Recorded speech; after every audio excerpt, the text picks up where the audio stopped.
think about the day that you're gonna die.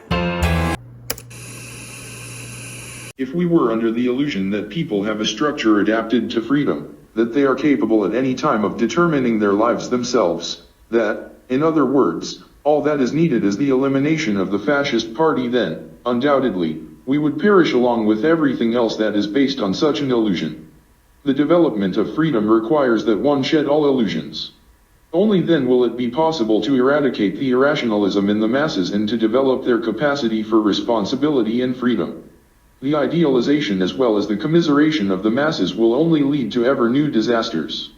The liberal organizations of all kinds in Europe showed an attitude toward this disease comparable to that of the quack who tells a paralyzed patient that, really, he is not paralyzed, that he could get up and dance a waltz if there only weren't the big bad wolf.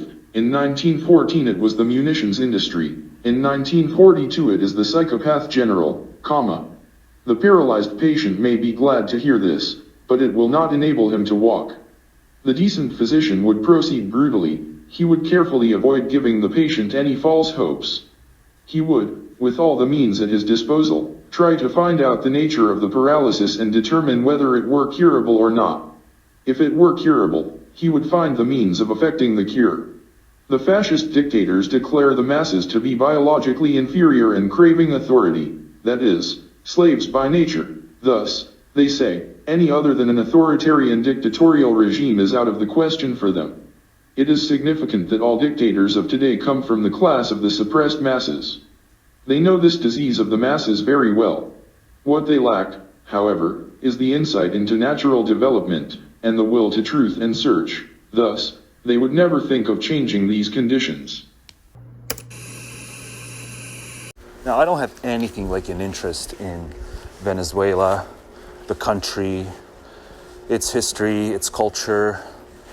I'm not going to pretend because I reference it here that, Venezuela as such is where my interest lies. It kind of goes for most countries. It is important to actually know what the majority of people want. Especially if there's a super majority. Nothing excuses what's just happened. It literally just happened. I don't do these audios from work anymore, but, I had to step out. I saw what happened, and I've been reading reactions for, give or take 30, 40 minutes, and I've never seen in my life this many people pissed off at the U.S. I mean, really pissed off, calling for stuff, calling for a revolt, mutiny, criticizing the troops, the personnel, like I did way back in the day, saying, why should we support the troops? I did multiple videos on that, even over 15 years, 16, 17 years ago I did that shit.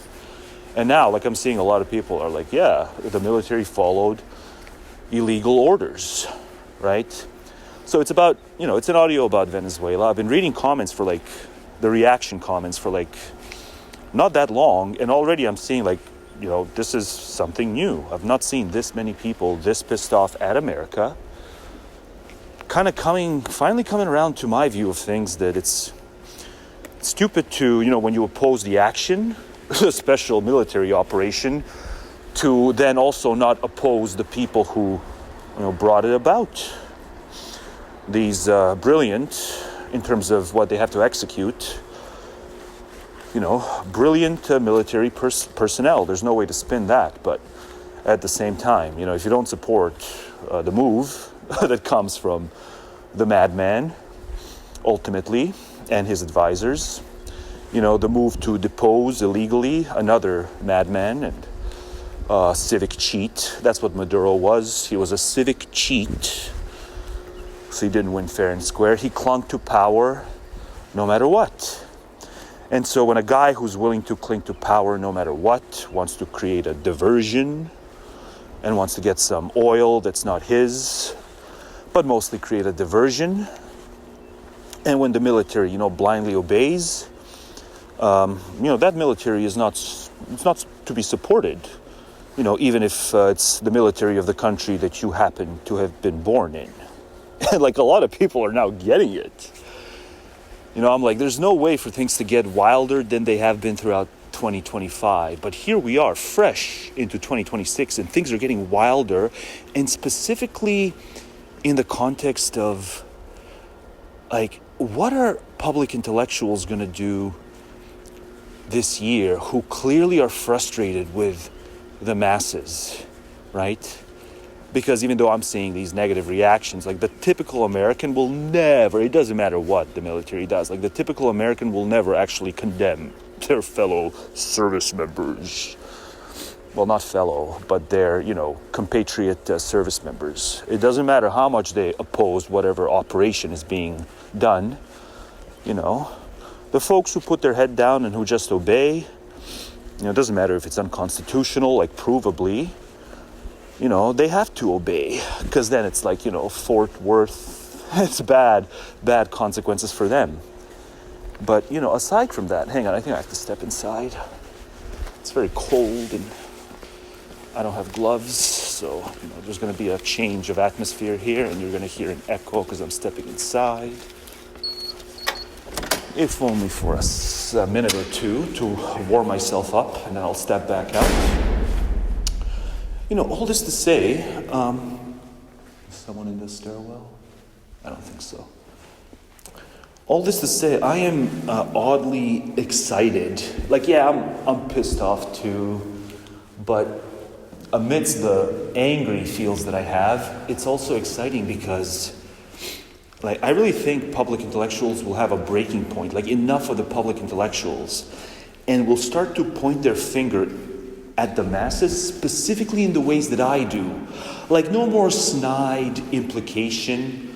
The masses need to do better, pull their weight so that we can have a whole, civil society that's stable enough, and that, the law is not a meme. Right now, the law is a meme in America in ways that it wasn't ever, right? At least, in my lifetime. The law is a meme in America at the federal level. And so, I'm back out now. Someone did head toward me and discombobulate me. It's still very cold, but that's okay. No one is obligated to feel any sympathy for me. I'm doing this for you, even though it's cold, but fine. Don't feel bad. As I was saying, the fact that legality at that most important level, executive branch, these justices who will just twist everything to suit their purposes of pleasing fraudster and stuff, Congress being meek and really just invisible, like all this stuff that's made legality in America at the federal level and other very important levels, that's made it a farce. Like, yeah, the masses are to blame. And so the most intellectuals will do is like kind of snidely reference, usually at the very end of their sentence when they start talking faster. Like Sam Harris does this all the time. Like a lot of emphasis and earnestness. But then when he starts to, instead of doing it the way I do it, like just point your finger flat out at the masses for, in this case, how they voted. No, instead, he hurries up a bit in how quickly he speaks. And, at most is just snide, and you kind of got to connect the dots to see that he's calling them knuckleheads. And that's really what they are. It's a bunch of knuckle-dragging nationalists, truly cretinous, and they're going to be the downfall of civilization. And so I don't know if like intellectuals just being more straight-laced, straight-talking about it is going to change those masses. It probably won't make a dent in anything, but in a way, I've been waiting for this opportunity my whole life, because my whole life I've been dragged down by these very masses in whatever situations that I was placed in. I've made that clear, from schooling to work. You just statistically, you're likely to run into someone who is not governed by reasons, in their innermost psyche. They don't demand reasons. They demand to know, like, who's where on the hierarchy. And if they're the subordinate, then they'll subordinate themselves, no matter how unreasonable whatever's going on is, like in schools. I don't care what you say. most students, by my standards, are good as gold in terms of their compliance compared to where they need to be, actually. And the same goes at work. You know, corporate doesn't provide reasons, and if I'm the only one who demands that corporate provide reasons for spreading everyone ever more thin with the amount of tasks they pile on top of us, useless make-work tasks, like it's,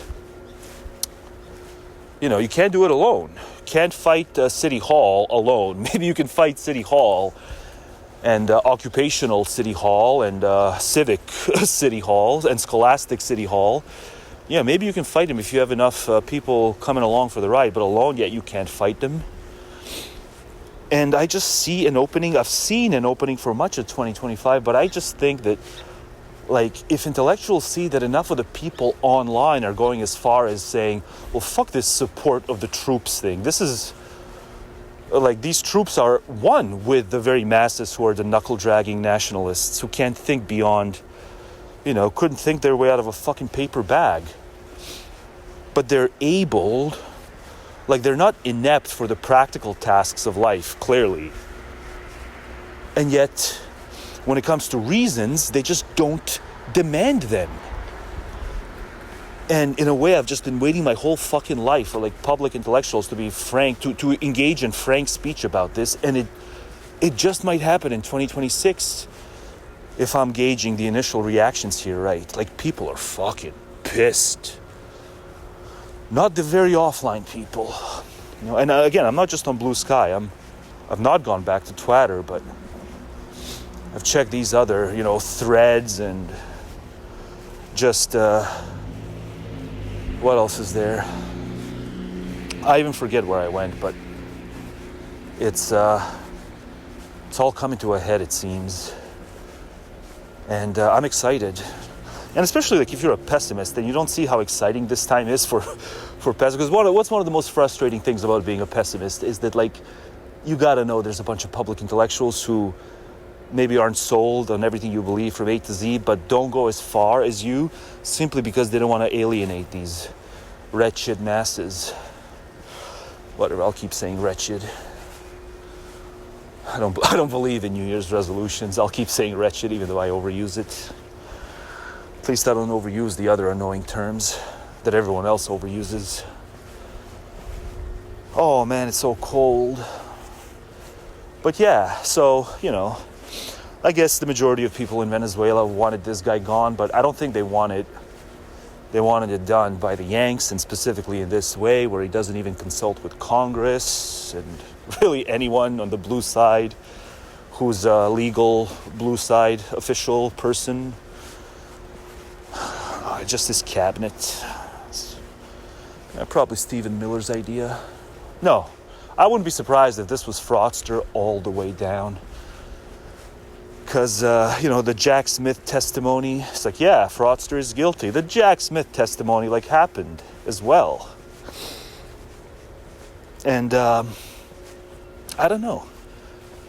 If he thinks that this carving up of the world is going to be done in a neat and tidy way, as in China gets the South Pacific, gets Taiwan and, you know, Japan and, you know, whichever other island they've got their sights set on. Russia gets to keep moving on Europe like a bitch. Yeah, Russia moves in on Europe like a bitch. And then the Yanks get to do whatever they want to do across the Americas, and, you know, they get Greenland and stuff. I guess Denmark, all of Denmark to go along with it. Why not? If Europe doesn't come through for Greenland, why would Europe come through for the rest of Denmark?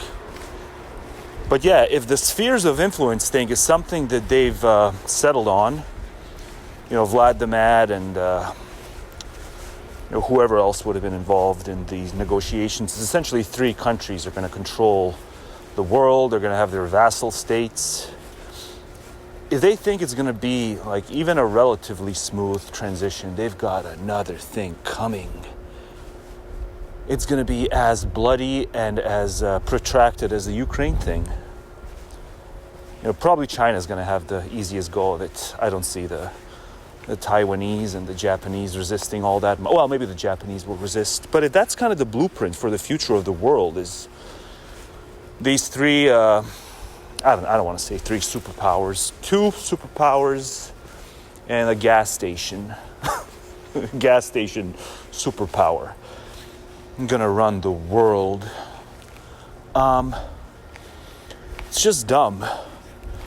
You know, the world of collective security pacts is also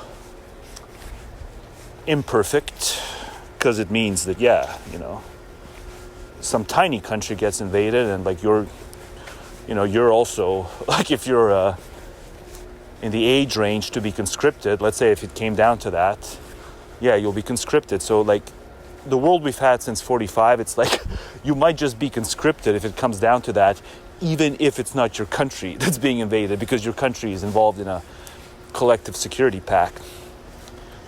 But it's going to be really interesting. And beyond the fact that intellectuals don't call a spade in terms of just how unthinking these masses are, they also, I don't think, are capable, most of them, of pointing out, like, what is the root of the problem? Like, the root of the problem is you have a lot of people in the world who just don't have self-worth, and so they reach.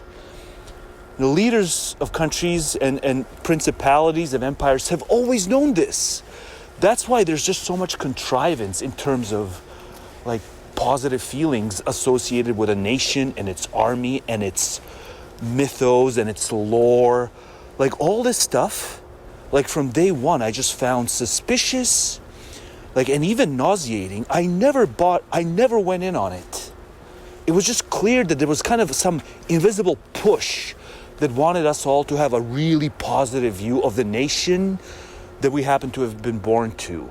And lore worked on just a lot of people. And I kind of remember just going, you know, I couldn't have used the word lord back when I was a kid, but I'm sure I used some kind of words to try to dissuade these people who just lapped it up. But that's the fucking crux of the matter, is that, you know, a lot of people just don't have self-worth any other way.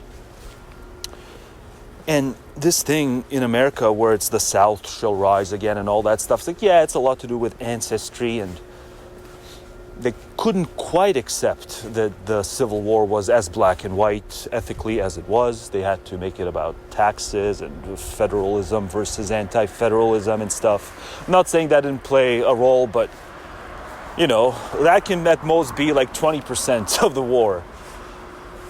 But, you know, it didn't, generation after generation, it just didn't sit well with them that, you know, the Confederacy was going to be this black stain on America's past. They wanted the Confederacy to be at least like a gray area. And, you know, like the root of that, like, yeah, it's in part the wool being pulled over your eyes by your precious patriotism.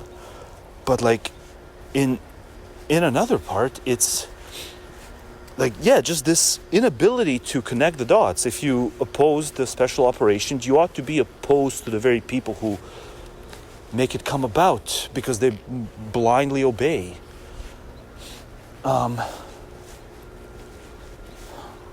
It doesn't mean you can't have a positive view of someone who served and did so diligently and knew exactly what they were getting into, and who, let's say, told you during their years of service, even if they had been called on to do some, you know, to obey some illegal order, they flat out say, I wouldn't have done it, come what may.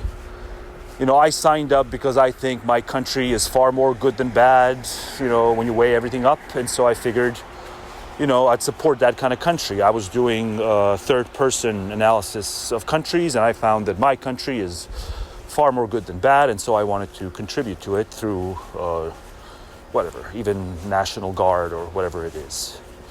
Yeah, but in the case of the standing army, you know, someone like that, they served, you know for a fact, they wouldn't have gone along with any chicanery, and they would have faced the consequences. Yeah, you can feel gratitude toward them. You can be positively inclined toward them, and more positively inclined toward them than some other person who, let's say, you also know and is identical to the one who served, with the exception of the fact that that other person didn't serve. But everything else about them, is the same. Yeah, in that case, wow, people showing up here really early. In that case, yeah, you should absolutely have more of a positive view of the person who, like, everything's the same, but on top of that, they also served their country responsibly, like actually responsibly. But that's not the case with the rank and file. So you can support the troops and that to be good. But that's not what happens. It's kind of like with gun owners. They all think that they're all responsible. Like, if a gun owner knows a lot of other gun owners, like, they'll all think they're responsible gun owners, even though statistically that just can't pan out.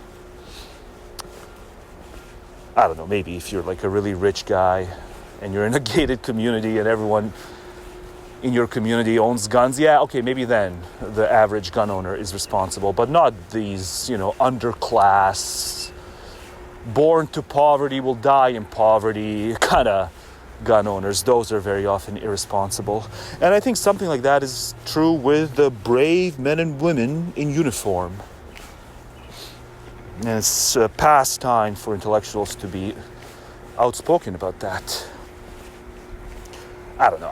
I don't expect any major shift will actually happen. It's interesting to observe. And if you're a pessimist, then you're not eyeing these things from this specific angle. Like, I don't know what you're doing. But that's always blighted me, It's these masses who are so fucking servile, and they make you think that there's something wrong with you by simply not being servile. Take your pick, whatever kind of environment they inject you in by compulsion, legal compulsion. Yeah, it was just very clear to me, and I don't know. I don't know what's in store. I don't know if it's the first kind of dominoes move toward a global war. But if it happens, it's in part because of the demagogues themselves, the Machiavellians, who themselves have something of a nationalistic ideology, but they're very often personalist. So their nationalism is nothing like the nationalism of the peons who support them. I wish this weren't the case. I don't want to be insulting to huge swathes of the population from all countries. I don't want to be. I don't wake up in this kind of mode. I read the news, and then I connect the dots, and I see that all of this is happening because those people endure. They stay seated because there's just either too much apathy or too much servility in the form of the masses who don't want to depose them domestically. But yeah, if you just take a snapshot of the online reaction, I would think right now what's going to happen in the US is an overthrow. But we should never conflate what goes online with what goes on offline.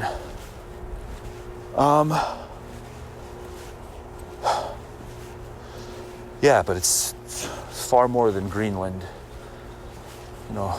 Canada is among the targets. Canada's among the targets.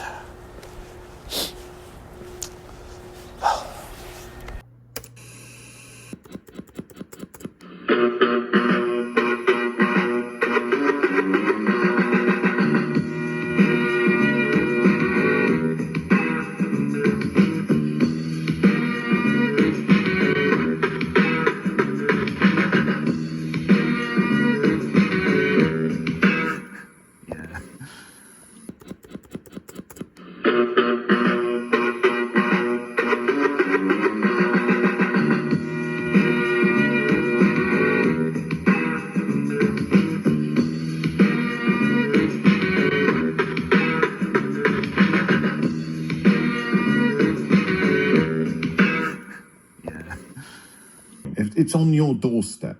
You can feel it. You can open your window now. Crikey, it's cold. You can open your...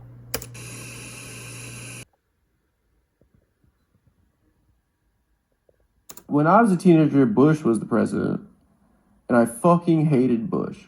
Why would you ever invest that in anybody else? Because they killed 1 million people.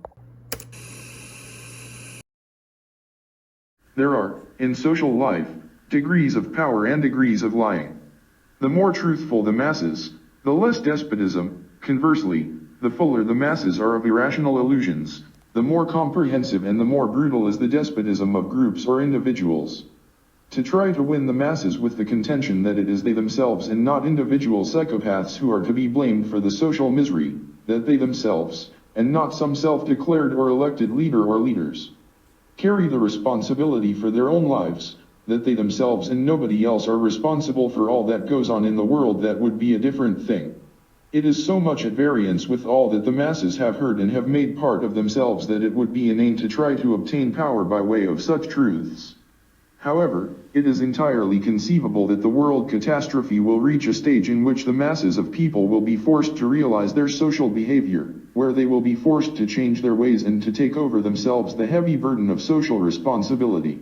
When that stage of social development is reached, however, they themselves will obtain power and will refute any individuals or groups who claim to fight for power in the interests of the masses.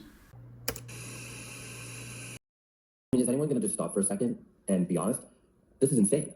What the hell are we doing? I mean, we've got a lot of problems in America today, and invading, occupying, running Venezuela does not solve any of them.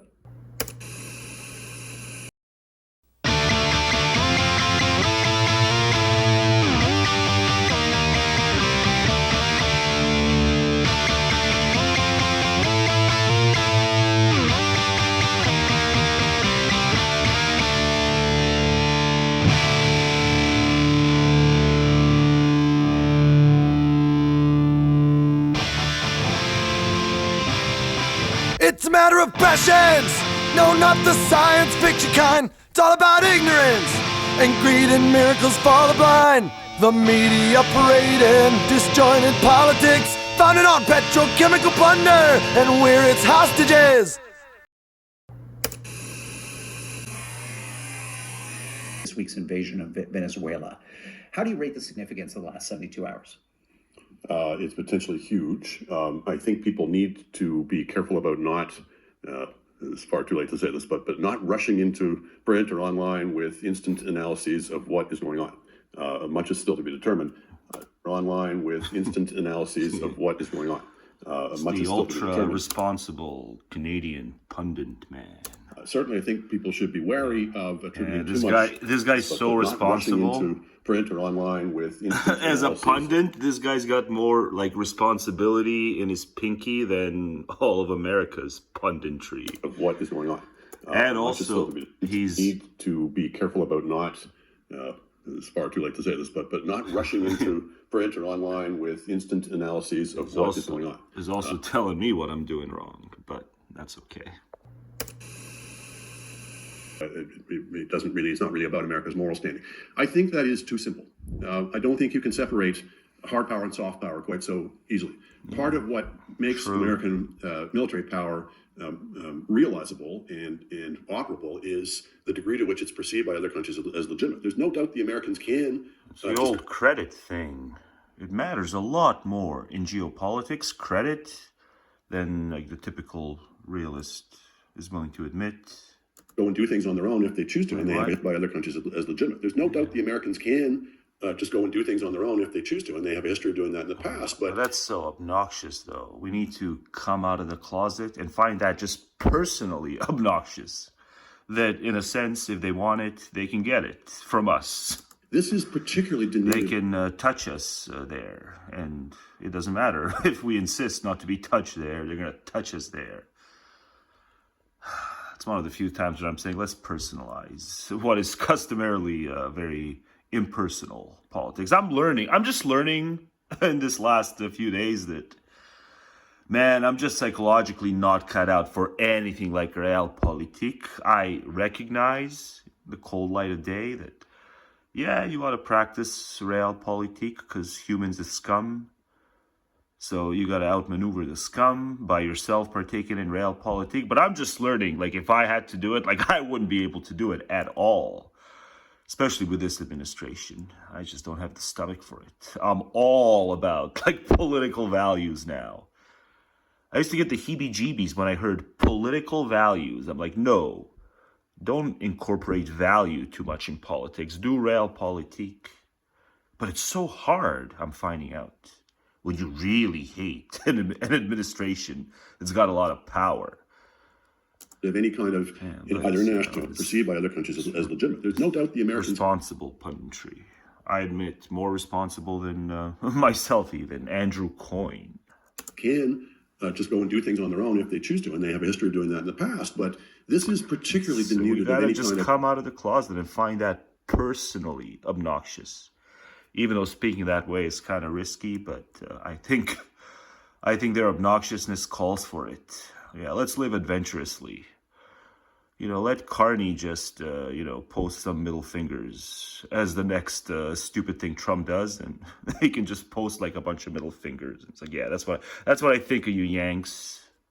That's what I think of you Yanks for re-electing this person who tried to coup, his own country's government, duly elected government. That's what I think of you. Yeah, come on, Mark Carney.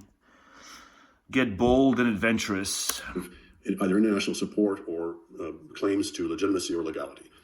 Even in its worst in the Cold War, seen by other countries as legitimate. There's no doubt the Americans can just go and do things on their own if they choose to, and they have a history of doing that in the past. But this is particularly denuded of any kind of either international support or claims to legitimacy or legality. Even in its worst in the Cold War, you could at least situate it in some kind of grand strategy, which was, look, we're up against a Soviet system that's bent on world domination. We've got to make some hard choices. Yeah, there's a lot of them on Blue Sky still who are like, Soviets should have been backed. That's what they believe. Accounts called Marx was right. They're so stupid. Nasty allies to try to stop them. I'm not saying it was right, but at least it had some kind of basis in something. This has no. If America really sucks, then somehow they can't help but think that the polar opposite of America must be good. Claim on it. It is pure unilateralism. It is of the most base motivation. Yeah. There's no, as I say, there's no claim that we're defending democracy here, et cetera, et cetera. In fact, we're potentially founded on petrochemical plunder and where its hostages expropriating in the future Venezuela's national asset in the form of oil to pay us back for. But small variable. Liberating the country. So if as I say, because fraudster's stuck in like 1979, so he wants oil to be a bigger variable than it is, but it's a variable. Wants to be able to use its hard power in effective ways. It's closely linked to its soft power. It's closely linked to the degree to which other countries, other powers are going to look at it and say, okay, there's some basis in this. It matters in geopolitics, credit. It's got to be realists are so slow to recognize this and to give it its due. We're either going to support it or we're going to look the other way. Realists. And maybe look hard, at it in this case. Hard, radical realists. Mearsheimer. I don't even check anymore. Stupid,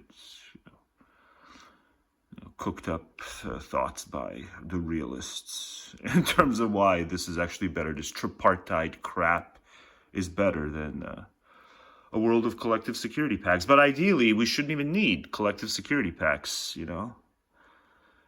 If just people had been a lot more skeptical about the necessity for a military in the first place, for a standing army, because all nations set all that stuff up under defensive pretenses. It's just defensive. So people who sign up, they're signing up to defend their country. So you got to support those people especially. They're just there to defend you. But it's like, how often in history have nations who talk the talk, the rhetoric is defensive, but the action is just plainly aggressive and expansionist and extractivist. And it happens because the troops are the dupes who make it all happen. Because they actually think when they swear their oath to protect and defend, it'll always be defensive instead of aggressive. Yeah. And then you speak out against it. The naivete of these troops play right into the Machiavellian's hands. And then it's about your ingratitude. Because they serve to protect you as well. But the only reason I need protection is because there's other ones in other countries who are every bit as duped by their own leaders, thinking that it's always going to be defensive. So it's the same mindset, right? If each country just had my mindset, like a bunch of people with my mindset, more or less, especially on this, gotta serve somebody. You gotta serve somebody. Yeah, whatever else these Machiavellian leaders wanted to do, they wouldn't be able to command entire armies, because people like me don't want to be commanded.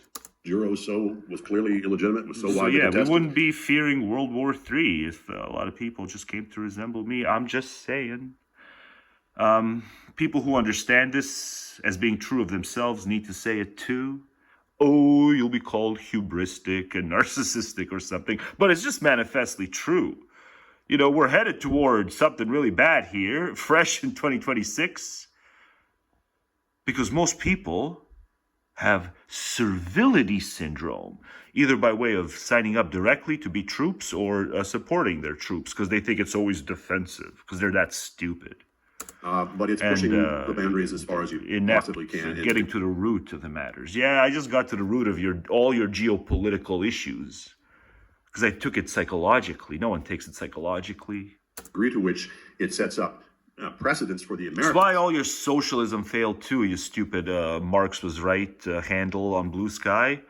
So the same reasons, people didn't want the internationalism. The early socialists were all internationalists, and the dogs on the ground, the rank and file, yeah, they didn't want to eat the dog food. They chose nationhood every time.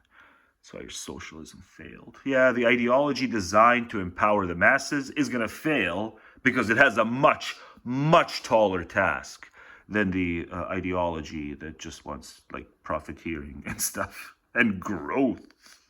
But mostly profiteering and plunder. The degree to which it does fit into... But yeah, socialism wants egalitarian empowerment of all these defective masses. Very tall task. And so it fails. Or whatever, I don't know. Yeah, every time. Socialism pretty much fails every time, even though it's, whatever. There's that co-op somewhere in Europe that's kind of huge. Larger vision of the world where we just basically... but maybe they'll take over that too, that co-op in Madrid or something. Give Russia a free hand in Europe, and we give China a free hand in the Far East. People are plugging Professor Richard Wolff right now on Blue Sky. That's where you go for your analysis to see the true thing. You listen to Richard Wolff, who's called the collapse thing a bunch of times by this point, said the collapse will happen. It is absolutely bankrupt of any support among fellow democracies. That is not something that Japan is going to support in the Middle East, in the Far East. That is not something that the Europeans are going to support when it comes to Europe. So it is isolating America, and it will find that its military power on its own is not enough. If you have the whole world against you, it should have happened. Just given that fraudster was neck and neck in the fall of 24. During that election, all of this should have started happening right then. The world should have started uniting. The non-barbarous world. The world that believes in intellectual freedom most of all. Yeah. You're going to discover the limits of American power pretty quickly. Let's hope. Mention all the various mistakes of the democratic governments, the pacts with dictators, the many betrayals of democratic comrades, England, Spain, Russia, Czechoslovakia, etc., the placing of business interests before principles, Russian oil for Italy during the Ethiopian War, Mexican oil for Germany during the Spanish anti-fascist war, Swedish iron for Nazi Germany, American iron, oil, etc., for Japan, the English attitude in Burma and India, the religious mystical attitude of socialists and communists, etc. But these mistakes dwindle in importance compared with the mistakes of the masses of people, their social apathy, their passivity, their craving for authority, their willingness to delegate responsibility, etc. Again and again, the working masses of people alone are responsible for everything that happens, good or bad. They are not only the chief sufferers but also the chief creators of the war. For this reason, the working masses are also the only ones who can establish lasting peace. The essential prerequisite for this is the eradication of the incapacity for freedom. This can be achieved only by the masses themselves. In order to become capable of freedom, and capable of building a lasting peace, the masses will have to have social power. This is the conflict and its only possible solution. On the other hand, the outcome of this war may not bring the fundamental facts to the surface of social consciousness, and the old illusions may continue to flourish. In that case, little will change in our present situation. Man, look at it go. I don't care whether she was trying to hit us, this Daily Wire guy. Whether or not she was trying is immaterial to me. Her actions that she deserves to die. And like, I don't, like, how do you, it's hard to have a liberal democracy in a culture where there's a big percentage of people that are like, hey, I'm okay with violence against my neighbors, whether it's state violence or whether it's vigilante violence or whatever. Like, I just don't value life at all. Like, it's a culture of death. And that's why. And the interesting thing is that it could have all easily just flown under the radar. Their propensity for this, for all this justification of the unjustifiable. It could have so easily flown under the radar. It's all just happenstance. One thing happens after another, on social media that emboldens them. They see one too many others emboldened and then they spout it. But if their ringleader just hadn't won that initial election, the whole movement would have probably, the 2016 election, the whole movement would have probably just poofed out of existence. Something else that's nearly as bad would have manifested soon enough, but, probably nothing like this. And so that's what we also have to think about, is just the propensity for bad. And how much worse it must be because of how many lucky breaks prior to, let's say, these last 10 years of Trumpism, how many lucky breaks, liberal democracy had without even realizing it. Because we don't see when we have a lucky break often, because it's hard to see things on that societal macro scale. But one thing after another helps us see that the propensity for bad is far worse than what we would have thought. Some people ought to be slapped in the face really hard before they fess to that. And so it's just more reasons to go pessimist, but neither of you will. We're going to talk about how it comes down to the culture of life versus death. So they're accusing MAGA of being the culture of death. But there's all kinds of connotations to these things that you guys probably don't even know about. Life is gone, replace it to a culture of death. Yeah, what did he say? And like, how do you, it's hard to have a liberal democracy in a culture where there's a big percentage of people that are like, hey, I'm okay with violence against my neighbors, whether it's state violence or whether it's vigilante violence or whatever. Like, I just don't value life at all. Like, it's a culture of death. And that's what I'm going to do. I want individuals to not be badly off. That's what I want, especially innocent individuals. So effectively all kids and all animals. And there's a sliding scale on the kid factor, between like 10 and 15. More on that in the future. Oh, I can't wait to get to that. The sliding scale innocence factor from like 10 to 15. It's like a gray zone. But yeah, that's what I want. I don't... Violence or whatever. Like, I just don't value life at all. Yeah, and me too, kind of. I just want individuals, and especially innocent individuals, to not be badly off. I think that's compatible with not valuing life, aka the thing that when you just really fixate on it, you see it's just utterly empty. It's a culture of death, and that's why you need diversions, Tim, to value life. You need diversions from life to really value life. That's the ironic truth. And replace it to a culture of death. Well, this is the same culture that thought that January 6th was okay. Right. I mean, it isn't just state violence. It's okay with violence against your enemies. Yeah. And that is fascism. And I wrote about this week. Yeah. Right. This is the difference between liberalism and illiberalism, is that liberalism says the only acceptable violence is violence carried out by the state in accordance with strict standards and the rule of law. Right. That is the definition. Yeah. One of the, America was liberal, but it had duels and stuff very early on, but it, declared itself as the ultimate small L liberal, constitutionally liberal, protected nation. A small d democracy and small r republicanism. What does that make? It makes small l liberalism. But, it wasn't always the state that did it. It was duels and stuff. The definitions of liberalism, right? The state has a monopoly on violence. This violence has to take place under sort of a bunch of highly ritualized and very transparent strictures. And illiberalism says, no, violence is just a tool that we use against our enemies. We are strong, they are weak, therefore we are allowed to do what we want. This is literally how Matt Walsh and Stephen Miller and J.D. Vance are talking about Venezuela. So you got to play their game, though, if they're that insistent upon it. That's the sad thing. You got to be brought down and dragged down to their level, right? Or else they win.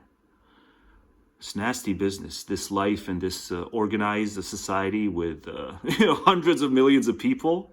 There's your reason 596 as to why ever more diversity is stupid. It's harder to house that many people within a single polity, a single political entity. It's harder to house that many motherfucking people. and keep things above water. Variability / diversity / number of people widening ever further the diversity of conviction. It's not a good story, but we had a lot of really blinkered people in even blue America, and especially in blue America, who are to this day convinced, diversity, it's a good word. You got to spend at least a few more minutes per each video ragging on those. Insane, right? We're strong. Yeah, they didn't even mention about it. It's like they said we killed 80 people in Venezuela. I was like, that doesn't even get mentioned. That doesn't even come up. It's like they were totally just. They don't be considered. They're not considered as humans. They're just part of our weird mission to steal their oil. We can kill 80 people, whatever. It doesn't matter. So this is the thing that I'm actually working on to write about next week. It's the same. So you've seen the contempt for international law, right, coming out of the right over the last week or so over Venezuela, right? And the idea is Matt Walsh said that international law is fake and gay, and there's no reason anybody should adhere to it because the only thing that matters is the law. I'd love to get that guy just in a room and Q&A. Or whatever, he can do his Q&A against me too. There's something about that guy, in particular, Matt Walsh. I can make that motherfucker squirm, especially if I have him hooked up to a lie detector test. Oh man, it would be joyous, and all recorded and stuff too. Well, the strong can do what they want. Why would that be different for domestic law? Right? If your view is that everything is law of the jungle, might makes right, that is the natural order of things. Why should that? Well, might makes actual, as we're learning, right? might and actuality. Yeah, the old normativity can't do any kind of turnabouts on actuality. There's a lot of really stupid people that think that itself is evidence against normativity as a thing that can be intelligibly thought about. They think that because normativity never impedes on actuality, that the people who believe might makes right, they're not really erring. That stopped being true just because you're in America. And he clearly doesn't think it does. Right. The cops have the guns, so they're allowed to do what they want. Yeah, they could execute her. Yeah. So it's I don't care whether she was let's see them talk that talk after these 2026 midterms coming up. Doing attempted murder, or whether she was doing misdemeanor. Then, it's only the Western ethos knows the eternal wisdom that the government that governs the least is the government that governs the best when the blues are in power. But when the blues are out of power and when the reds are in power, then it's the law of the jungle. She committed a violation. If she's one of the bad people. It's just so fucking easy to humiliate them for the intellectual munchkins that they are and the fearful factor and all that stuff. And you guys just don't do enough jeering. Then we can do what we want to work. And I just want to say one more thing. One of the things we have seen over the last, I don't know how long, so maybe it's always been true, but I don't think it has been. The expansion of the concept of reasonable fear for your life has grown so broad. This is what I'm talking about. If you are a armed agent of the state in that dude's position, in the video we saw today, and you fear for your life while standing to the side of a car which is accelerating away from you at 2 miles an hour, then you're in the wrong line of work because you're too much of a pussy to be a cop. Your life isn't in danger, right? You would be in more danger playing pickup football, playing flag football with your friends. Agreed. Than that. Yeah. That's insane. In no way servile to the cops. So got to give props when props are due. It's talking my kind of talk on the cops. It's stupid. These arguments on Blue Sky are stupid about cops serving capitalism and all that stuff. And no capitalism, no need for cops. That's essentially what it boils down to.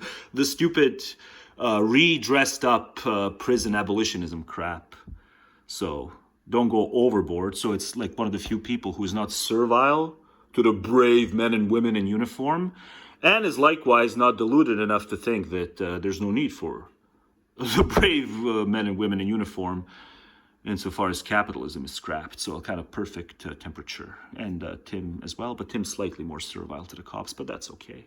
Maybe Tim's had some fear drilled into him growing up gay in America. Yeah. I think if I grew up gay in America too, I'd be slightly more servile toward the cops than the typical straight guy who sings my tune. Yeah. And you're what did he say? To be a cop. Yeah, I like that. 2 miles an hour.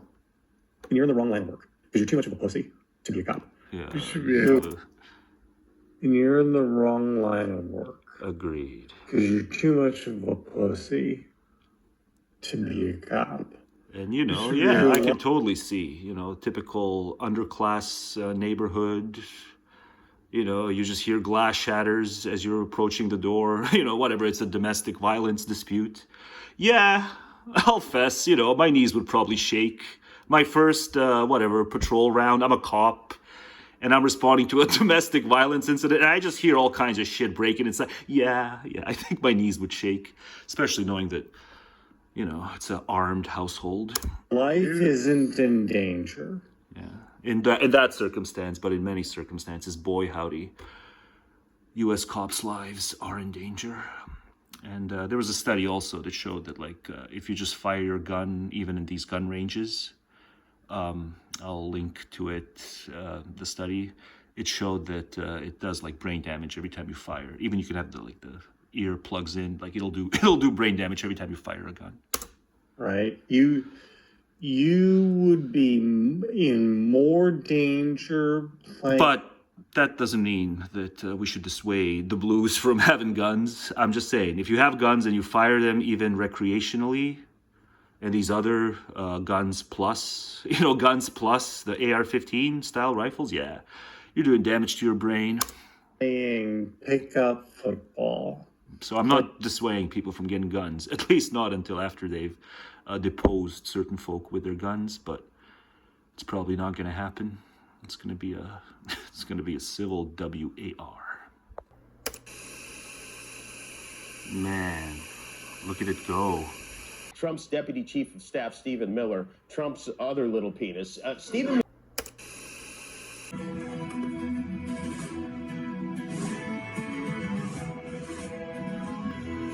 I've always been thin-skinned. I've been thin-skinned from day one.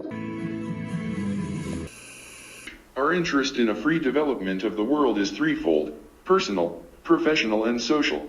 1. The personal interest is determined by the threat to our existence as members of this sick society. Anyone who, like myself, lost in the First World War his home, family, and fortune, witnessed over 3 years of murderous warfare, saw many of his friends perish, etc., knows what millions and millions of people have to go through today. We want to see an end to this outrage. It is an outrage that a handful of Prussian gangsters and perverse neurotics, who play this or that Führer role, are in a position to exploit the social helplessness of hundreds of millions of decent and industrious people. The outrage is all the worse in that these same millions, not alone in Germany, unknowingly and naively put the power into the hands of the political swindlers. All we want is to be able to do our work in peace, to love our women or men without danger, to bring up our children without the influences of the emotional plague. In brief, we do not want to be disturbed and deceived in this short life of ours by a handful of political thieves. We no longer want our lives ruined by politics.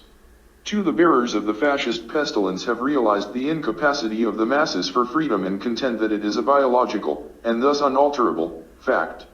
They have put into circulation irrational, but deceptive, race theories which divide humanity into biologically superior and inferior races, themselves, the sickest of them all, they have designated as biological, racial, Übermenschentum. We have the answer to this fraud. The race theory is a mystical philosophy. Happiness and natural love and security in life for the human masses will do away with it. Occasionally, nationalism is not even socially represented, much less in harmony with the racial point of view. In the old Austria, nationalism did not correspond to any race, but to the homeland Austria-Hungary. When Bethmann Hollweg in 1914 appealed to Germandom to rise against Slavdom, he should have proceeded, logically, against Austria, a predominantly Slav nation. And given today's circumstances, today is January 4th, 2026, given today's circumstances, if you're American and you want to proceed logically, you proceed logically at your fellow American. Prerequisites of an ideology. I'm gonna say it is true. How did he put it? Like back in those circumstances, right? They had when Bethmann Hollweg. There was the race and there was the nation, right? 1914 appealed to. But here, you know, there's the citizenship and then there's the worldview. Fandom to rise against Slavdom, he should have proceeded logically against Austria, a predominantly Slav nation. Yeah, the blue Americans ought to proceed against the red Americans, is all I'm saying. I know you all is outgunned and stuff, but, you know, you gotta find a way. The economic prerequisite. They're still arguing, most of them. They're still arguing for, you know, take all the AR-15s away from us.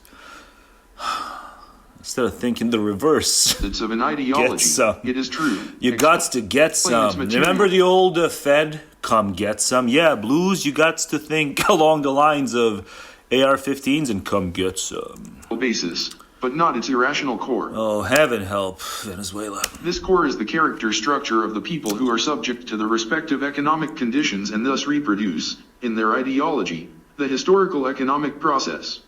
By forming ideologies... Yeah, just so much has been reproduced in terms of like what went on in the 40s and what America's doing now. People change themselves. The process of ideology formation has a material core. Those internment camps, I think pound for pound, those Japanese internment camps, if we weigh it all up, per capita, we're more merciful than what they've done to these brown and various shaded folks. An ideology, then, hang on, but I'm against Austria. I'm overwhelming the Wilhelm input. Predominantly Slav nation. The economic prerequisites of an ideology, it is true, explain its material basis, but not its irrational core. Neo-Marxist, I guess. That's your neo-Marxism in a nutshell. Is the character structure of the people. Keep some and you lose more. The original. The economic prerequisites of an ideology, it is true, explain its material basis, but not its irrational core. Yeah, so the core comes before the basis, and the core is non-material, so then you're neo-Marxist. But I say just drop the whole thing. This core is the character. Don't be any type of Marxist. Structure Wilhelm. Of the people who are subject to the respective economic conditions and thus reproduce, in their ideology, the historical economic process. By forming ideologies, people change themselves. The process of ideology formation has a material core. An ideology, then, has a twofold foundation, a direct one in the economic structure of society, and in an indirect one in the typical structure of the people, a structure which in turn is determined by the economic structure of society. Thus the fact becomes understandable that irrational ideology... It's kind of a bi-Marxist, I think. That's a good term for what he just described. It's not as much as like the typical neo-Marxist, but he's kind of bi. Marx is bi. Marx got half of it right. Formations create irrational human structures. Yeah, the structure but all kinds of stuff. To tell you the truth, Wilhelm, all kinds of stuff. Just including also low self-esteem, low IQ, and obesity creates the warped character structure. Down south, where they're like it's supersized. Thus the fact becomes understandable that irrational ideology formations create irrational human structures. The structure of the fascist proved to be characterized by metaphysical thinking, piety, and the belief in abstract ethical ideas and in the divine mission of the Führer. These traits rested on a basis of a strong authoritarian fixation to a Führer ideal or the nation. The belief in a master race was the strongest motive for the fixation of the National Socialist masses on the Führer and for their voluntary submission to the status of crawling subjects. Yeah, you're crawling subject. And for their voluntary submission to the status of crawling subjects. And Gauder apparently had to be a racialized Gauder. Besides, the belief in a master race was the strongest motive for the fixation of the National Socialist masses on the Führer and for their voluntary submission to the status of crawling subjects. I'm gonna eat, you crawling subjects, while I record Wilhelm. However, there was another decisive element, the intense identification of the mass individual. No, I can wait. With the Führer, which made him oblivious of his insignificant role as a member of the subject mass. In spite of his submission and dependence, every National Socialist felt himself a little Hitler. The problem is the characterological basis of such attitudes. It's so bad. It's such a bad characterological basis. I'm eating chips, as Wilhelm says it, and I don't care. Functions which can change human structures. Things described that I just couldn't have more contempt for. I'm eating chips as they're being described. Such a manner that they developed. Let's hear it again. Which was another decisive my element. pinky. The intense identification of the mass individual with the Führer, which made him oblivious of his insignificant role as a member of the subject mass. Yeah, it's like what you do when you start watching wrestling and whoever's on top, like you think you LARP as them. So, but you're really young, but it's like they do it all their life long. In spite of his submission and dependence, they think that they think they're Trump in some way. Of the mass individual. It's the only sensible explanation for their conduct. Like they really think they're Trump in some way, and they're having a ball. With the Führer, which made him oblivious of his insignificant role as a member of the subject mass. In spite of his submission... True caveman, knuckle dragon, nationalistic cretins are going to drive the world off a cliff And I ain't supposed to feel some kind of way about it. No, that's not pessimism proper. If I feel some kind of way about it. Like, the world's not been driven off a cliff yet. Say what you will about it. World's not been driven off a cliff, not even close. The world's just kind of dragged on. But, whatever. I can see myself doing worse. Okay, let's just be frank and first personal. I can see myself doing worse here in January 4th, 2026, where a bunch of knuckle-dragging nationalists who are duped by their demagogue of choice, from Vlad the Mad, Orban, and westward. Hear that Keir Starmer? You hear that, Carney? God, Carney's hack, sham, pronouncement on the matter. God, Carney.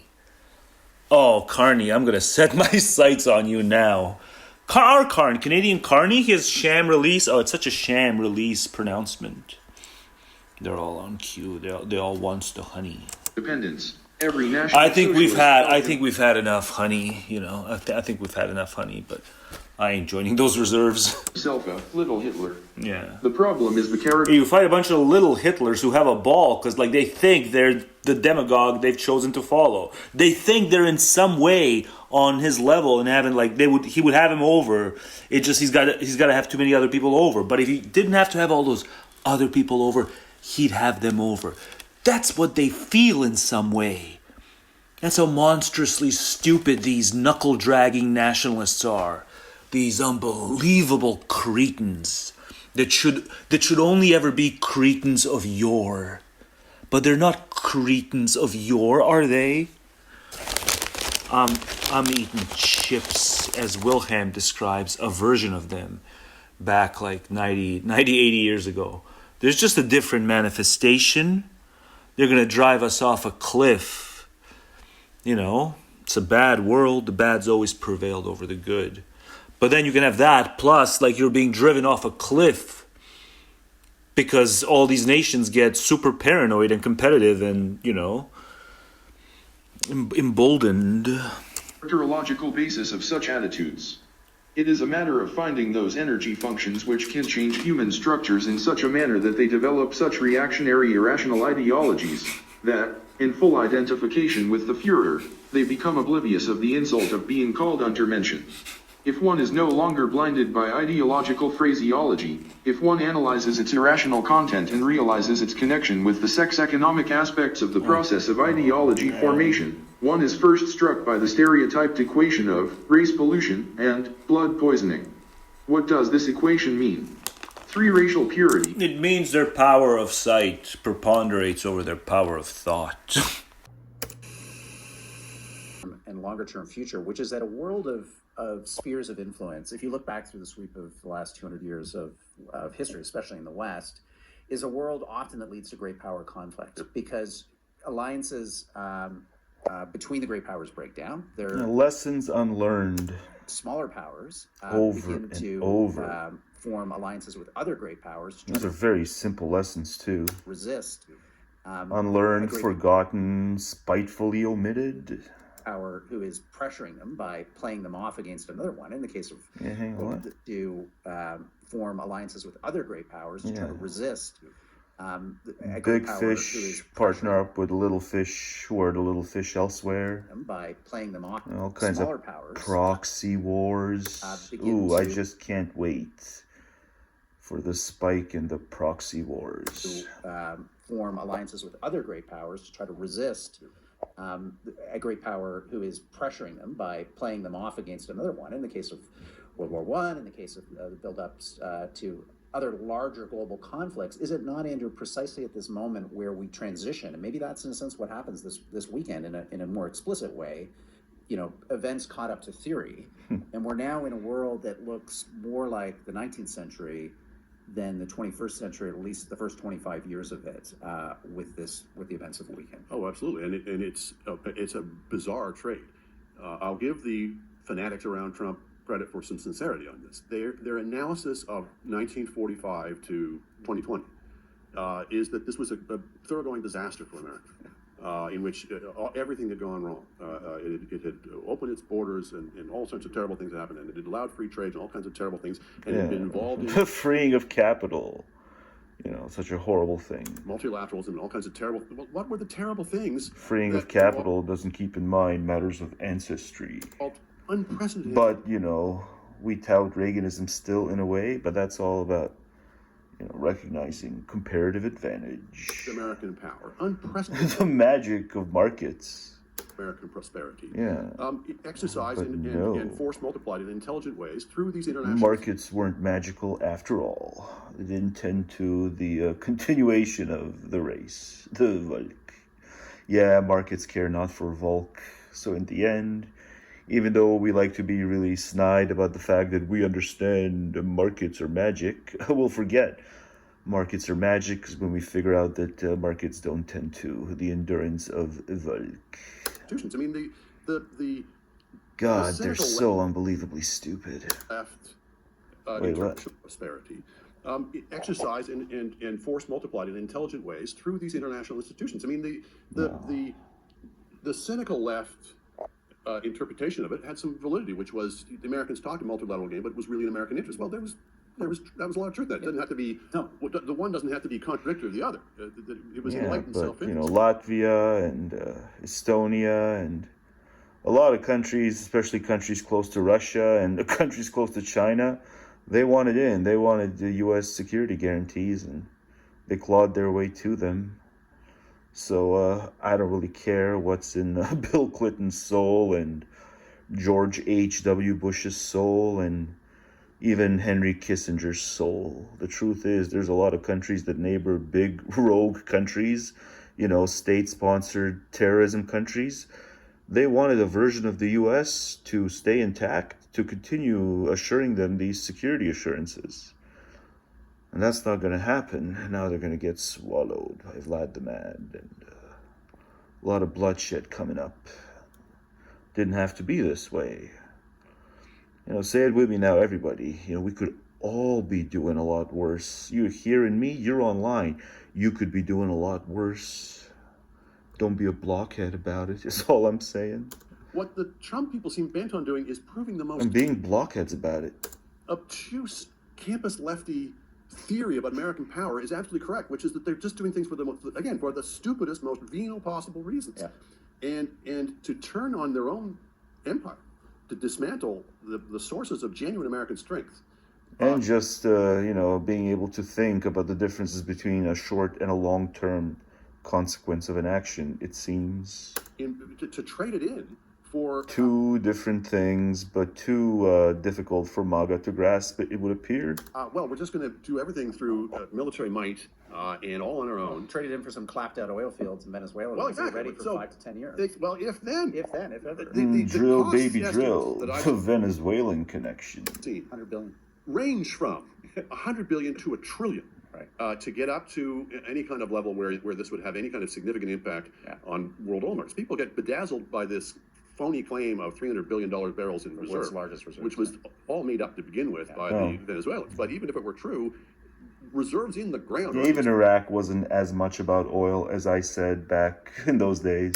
Are different than actual production, which is 1 million barrels a day at most. Yeah. So even if it were venal enough to be about the oil, it makes no sense. Because anything that makes the slightest lick of sense, they just ban outright. It can be a book that's like 800 pages, and if on one page they find that it makes sense, a lick of sense, bet your bottom dollar I'll ban that book. Nuclear confrontation, nuclear, competition between the Americans and the Soviets. Which was terrifying, but manageable. There were rational people on both sides. It was largely contained to, them plus a few other nuclear powers emerged over the years. We are now in a situation where I think the lesson that several powers are going to be taken from this is that they're going to have to go nuclear. I would not be at all surprised, for example, to see Japan go nuclear in the years to come. There's the talks in Europe about... It's worse than AR-15s. It's nuked to the teeth. Forget being armed to the teeth. The world's going to be nuked to the teeth. Have to go nuclear. I would not be at all surprised that several powers are going to be taken from this is that they're going to have to go nuclear. I would not be at all surprised, for example, to see Japan go nuclear in the years to come. You know, He doesn't mean energy policy either. Multilateralizing. Though I'm sure it loops into it. The use of the nuclear weapons. I believe in nuclear. In Britain have. These are, as long as Homer remains the safety inspector, I believe in nuclear power plants. It may be inevitable, maybe part of the price of the situation we're in, but again, kind of scary. I mean, I'm very keen, for example, that the Germans are building up their military might, unless, of course, the AfD gets in. Yeah. At which point that becomes a bit scary. But let's bad apples and such. You're creating really destabilizing. Even a very responsible country can have its bad apples. Situations. And then the masses make them increasingly competitive, because the masses suck. Say it, Andrew. The masses suck. You know, the AfD is competitive because the masses suck. But okay, cut the Germans more slack. They've had more illegal or questionable entrants. Yeah, that's enough. Questionable whether they should be in the country, but still. The AfD is not the answer, you stupid Germans, just like the stuff wasn't the answer 80, 90 years ago. Or Le Pen, the Front National. Yeah, those are bad too. So every country. And again, you know, what's the common theme in terms of all these deep stabilizing forces? It's Russia working through the weaknesses, the fault lines in the Western democracies, promoting the far-right populist right in each of these countries, including America. So it's, at this point, an extraordinary... I mean, people are debating about, is this Venezuelan thing a gain or a loss for Putin? And you can say, oh, it's a loss in that, you had a client state in the form of Venezuela, but in a larger strategic sense, getting the Americans to sign on to essentially a three spheres of influence view of the world is huge. Huge. And he just covets Ukraine so much. Has a big-time leader coveted a region as much as Vlad the Mad covets Ukraine? Can you think the last time a leader really wanted a spot and increasingly felt his own people to be expendable in everything? Economy expendable just because he wants a region. He wants to grab that region as much as Fraudster wants to grab the poontang, and they let you. In Ukraine simply have gone away in the last 72 hours. I don't know if that was a coincidence or... Some people actually propose that Zelensky should meet with Putin one-on-one. And I just don't understand any of this. That's when I hear stuff like that. I'm like, oh shit, I just don't understand any of this, how that can even be feasible. Imagine you're like Zelensky and you have to be nice to Putin to strategize the future. Despite knowing that it's he's just convinced. He's dogmatically convinced, Putin is, that he wants that region. But then you're like Zelensky and you hear that Putin wants to meet. How does it even go? But some people think it might happen. So I'm like I don't understand any of this. Just as a man, I don't understand this next level realpolitik when the guy who's trying to kill you wants to talk to you. Broken at that, it's going to sound callous. Obviously, one wants. Yeah, what if Carney is invited to the White House again? Does Carney go? I wouldn't go. Peace. The details, the terms that the Americans... like Bill Maher, I wouldn't go. Can certainly have been pushing. I mean, the Europeans are trying to rein it back into something reality, but anything along the lines of the Putin-Trump terms would be a disaster. Monk, but it's not the monk, it's the Canadian monk. The Americans who saw all this coming but were ignored and maligned. Prophets. Called them the Cassandras. The people, mostly not white and male, so not white and not male, that's what he means, who smelled the fascism all over Trump from Jump Street. Why were they alarmists? And how did anti-alarmism become cool? Is that what it's all about? Really? Is that what it's all about? Yeah, that's the charge. It's guys, especially white guys, the charge is they just try to be cool too often, and that's why they miss the forest for the trees, or whatever your famous analogy thing is. And I'm looking at all this, and I feel a little attacked, but I shouldn't. Because when I get something wrong, like when I downplay that white supremacy is as bad as it is in the US, and then I notice the US does white supremacy, well, I'm the first to announce it. I've announced it so many times. I'll announce it again for good measure. I downplayed, like throughout the 2010s, even after Trump got in the first time. Yeah, I kept downplaying, like, white supremacy because the wokies were saying it for the most part, and I didn't want to seem like any of the wokies, or I just didn't find their arguments compelling. But this article, that's kind of too rough on the white males, but, you know, it's not without, it's not without its justification as well. It's just not all white males, right? Because some white males, even when they make a mistake or two, they can recognize it when events show that they made a mistake or two. So it's Toby Buckle, and it's even before the, Venezuela kablamo, the Venezuela Connection. It was a Dallas episode, the Venezuela Connection. Dallas. But yeah, let's play a bit of this. Imagine I sent you back in time to July 15, 2015, with the goal of saving liberal democracy in America. Donald Trump announced his candidacy a month ago. The polls are showing him with a narrow lead, and the media, while noting his extreme rhetoric, are mostly treating this as a fun diversion. You cannot prove you are from the future, and you are limited. Yeah, but also I remember even a lot of the lib prog media as well, because they just wanted him to sabotage his fellow neocon competitors in 2015 and well into 2016. So it's not just that it was the MSM. Like, I don't know how, what is it? It's the New Republic, right? Yeah, I don't know how the New Republic covered him initially, but I know a lot of, like, the Majority reports, even the Young Turks to some extent, they were pro-Trump insofar as he was competing against the neocons. And I guess now he's just another one of the neocons in a way. But here he's saying it was like the media that did it bad, but the digital proggy media as well. They were cheerleading Trump in that first run. It was only when he finally defeated the last competitor, I guess Ted Cruz, that they, turned against him and turned pro-Bernie, and then eventually very grudgingly pro-Hillary, very grudgingly. To broadly legal means.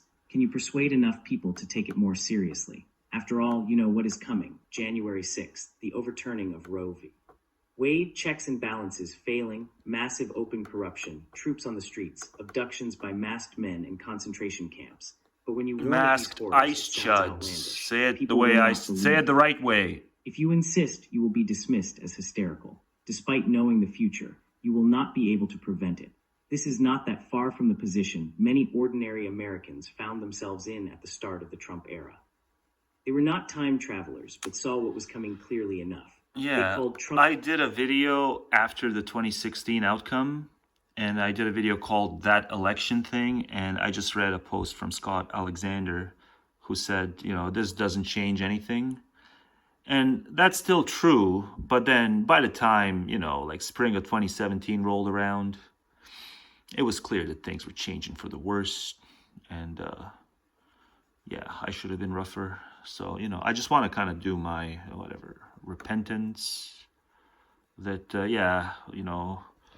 a lot of white and male persons suck, but it's not embedded in being white and male. It's just the way the cookie crumbles. A lot of white and male persons suck.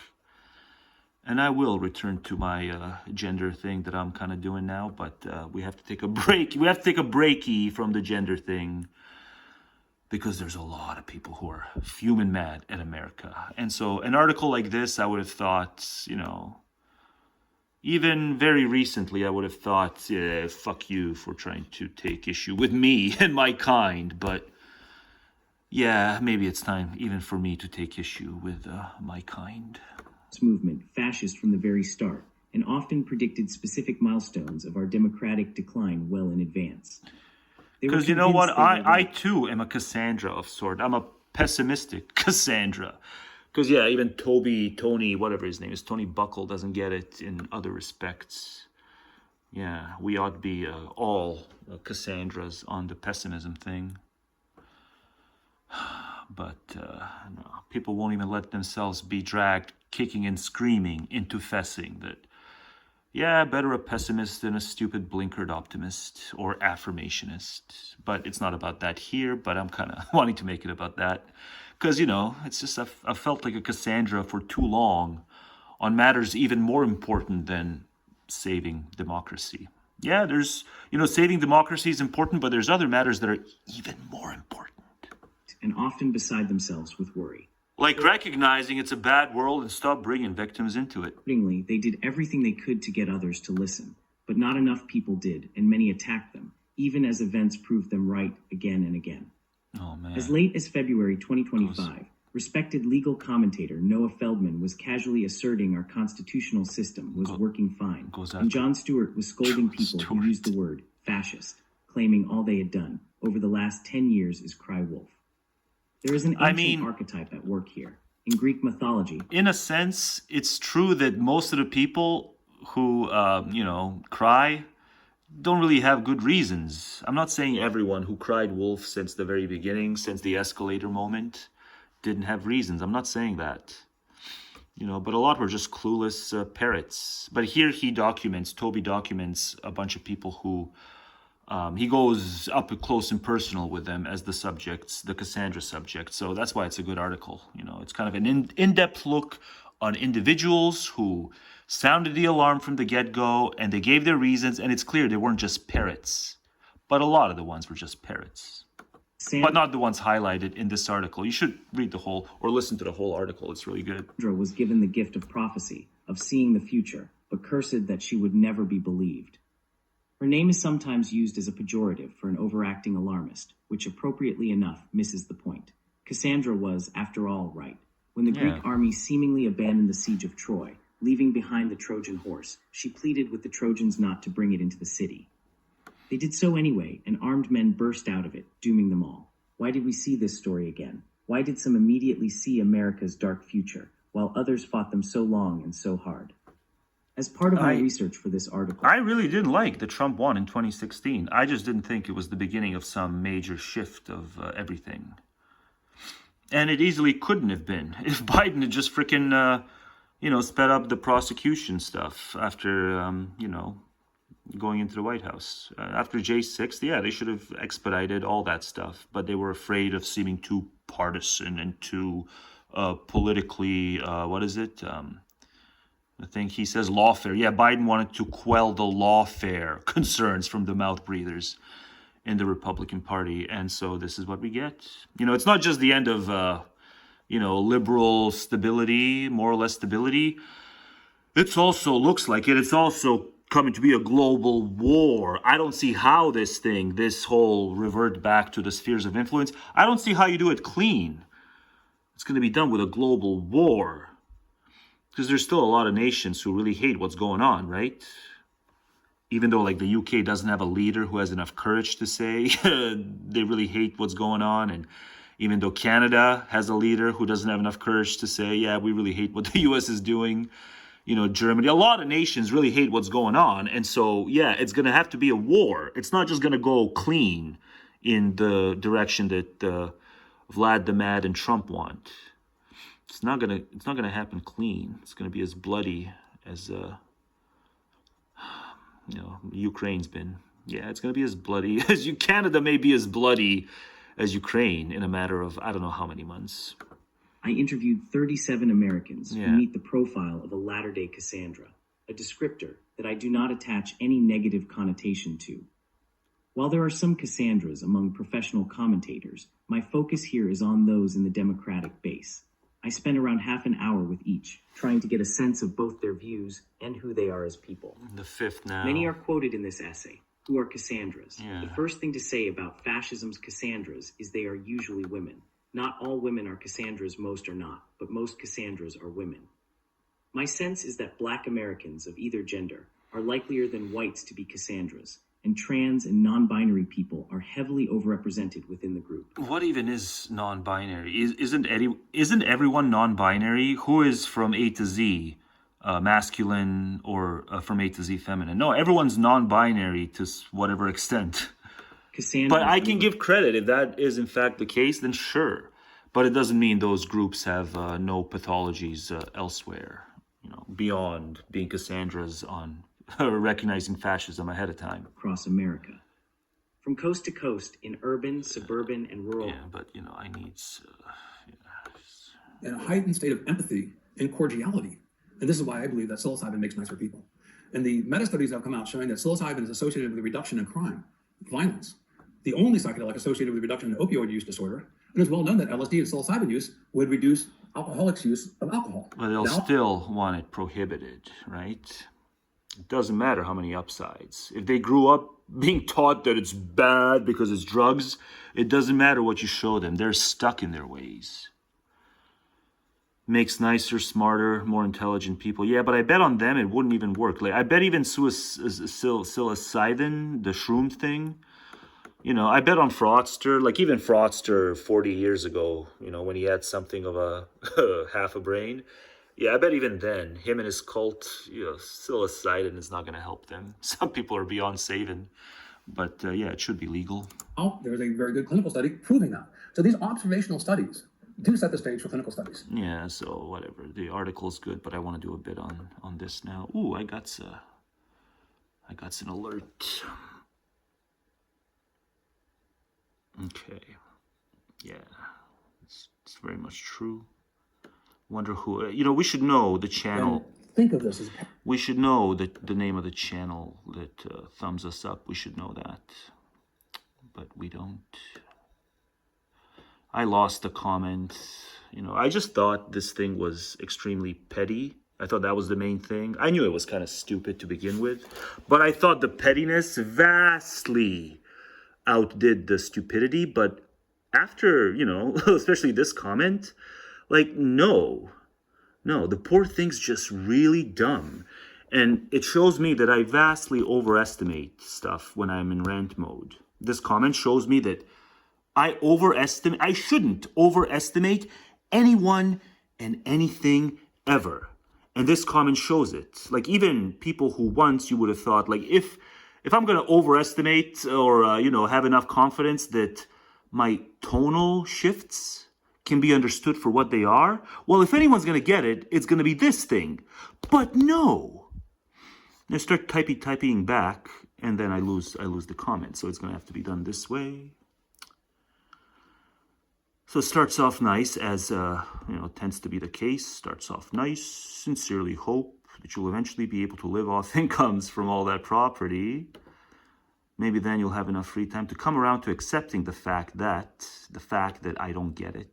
Yes, that's what it thinks. It genuinely thinks that I don't get the following, despite having allegedly consumed hours and hours and dozens and maybe even hundreds, given how long every video is, having allegedly consumed hundreds probably of hours of hearing me go on. Now all of a sudden, I would have said because it's so unbelievably petty, it insists on reaching to throw egg on my face or whatever. But no, it's not that it's really that petty. It's just that it's that stupid and inept at stylistic attention. Maybe it thinks it can pay attention to the substance of what's being said, but it's as if all it sees is a transcript of what's said in the video, not how it's said. So it quotes me, the world has gone topsy-turvy because of one man or another. And it says, it's the same kind of derp as the world has gone topsy-turvy because of the damn feminists. And because I'm incapable, I can't come around to that because I'm so damn busy with work, right? I haven't embraced pessimism proper as per Far ID thing. Now, did I say that in the previous video? I absolutely did. At one point in the previous video, problems with segs. I do, in fact, say this sentence. And I cite two men, Vlad the Mad, Donald J. Trump, the President of America. But what I also do when I say it is just when I say because of one man, I shift tonally, and it's like, because of one man. That's how I say it. Now, the reason I do these little shifts, it's to indicate, and I do it too much probably, but it's to indicate that the statement is not meant to be taken literally. And anyone who's consumed even, I don't know, pick any random 20-minute interval in any of the videos, and you'll soon find that I am well aware the world's batshit for reasons beyond one or two men. No, that was said for effect, to emphasize just how bad and just how much of a worsening effect one or two men can have when they're in control of very powerful nations. And you're damn freaking right. They're accelerating how bad the world is. That's very much possible. To accelerate how bad the world is? To worsen the badness? Yeah, but I didn't literally mean, what was quoted. And I'm like, let's type back. Let's see if I can outbuzz it. And then I lose the damn comment. So whatever. If you saw this, hopefully you know that, I don't really believe that. I don't believe. My problem is I never leave short comments, even when I insist, because that's all it deserves. Very short, snippy, snappy. But then I keep typing at it, just explaining to it in different ways through a rhetorical type flourish, just how stupid it is. Even I'm surprised. And just inept at grasping attentionally, little, tonal flourish. But despite the fact that I know there's many other reasons the world has gone topsy-turvy, let's not ever downplay the fact that a couple of men, given that these positions are near absolute, right? Dictator of Russia is like almost a king, like it's almost like Kang level power. And Trump, given how lame the Congress is and how, the legislative and the executive, it's just, it's just one now. So it's all down to his will. So I'm not saying the world is this bad because of two guys, but I'm just saying the two guys have too much power and it can't even grant that. Yeah, it can't grant anything in the way of X would be better than Y, or Z would be better than X, or anything like that, insofar as it takes shape in the form of the body politic. If you're anywhere near, if your commentary is anywhere near the body politic, and you're one thing is better than another, and it's it pretty much is empirical. It pretty much is empirically, it can be shown empirically. But no, it won't. It's got the worst kinds of brainworms an alleged intellectual can have. It's this kind of thing, where it's just that petrified of being perceived as partisan and in some way more partial to one faction over another. And there's the pettiness as well, but there's so much reaching. It's just another example where it's like a reach. You're so stupid, you can't see how clear-cut of a case this is of just you reaching. Whatever, you feel like you've been showed up one too many times by me and, you can't let go of it. So, okay, so yeah, you take up video time again, but not until my will to power. It's still coming, but yeah, I've delayed my will to power one too many times. So I was like, okay, let's feed it. Let's feed it a little in text. But then I lose the fucking comment because I keep typing too much. And now I keep saying too much. But whatever, it's my fault I lost the comment. But yeah, even with, Venezuela, even with, another global war afoot, yeah, it'll still think that if you think X is better than Y and it's to do with the body politic, somehow the joke's on you. So he'll still think, somehow, despite everything, he'll still think somehow the joke's on me here. I don't know who he's trying to perform for here. I guess I'll just have to, put all this in text, because that's the only way maybe to dissuade him. Because if he thinks, the bypassers who see his comment, who don't see this, what I'm doing now, it's then it'll continue to be worth it to him. To it. So yeah, I don't believe, the world is as bad as it is because of two guys. I am doing pessimism proper. I just recognize that there's some very powerful positions that are open for business. And if you sway the, medieval peasants, if you sway enough of them, or if they're just enough of them are just apathetic about you being in that hot seat, yeah, you'll stay in the hot seat and make the world that much worse. How much freaking evidence do you need? How much evidence do you need? It's not about evidence. It's about his brainworms. It's another one. He's another one, you know.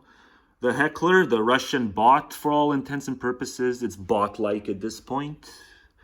Yeah, I don't think even psilocybin, I don't even think a shroom, like the best shroom trip of all time, I don't even think that would help him. A lost cause, and I have to read it. I have to read the Buzzy Buzz. He cooled off a bit, so I thought, yeah, okay, maybe I can even shelve some of those segments from My Will to Power, but it's back. It's back and Buzzy Buzz as ever. So once again, your time will come. But sorry I keep delaying it. I am awful. It's just stuff keeps happening, right? Stuff keeps happening, so I have to delay My Will to Power and other videos.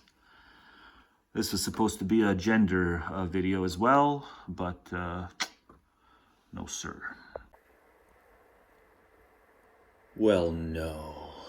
Well, no. Or thanks for the segment, maybe. Yeah, maybe I'll say that.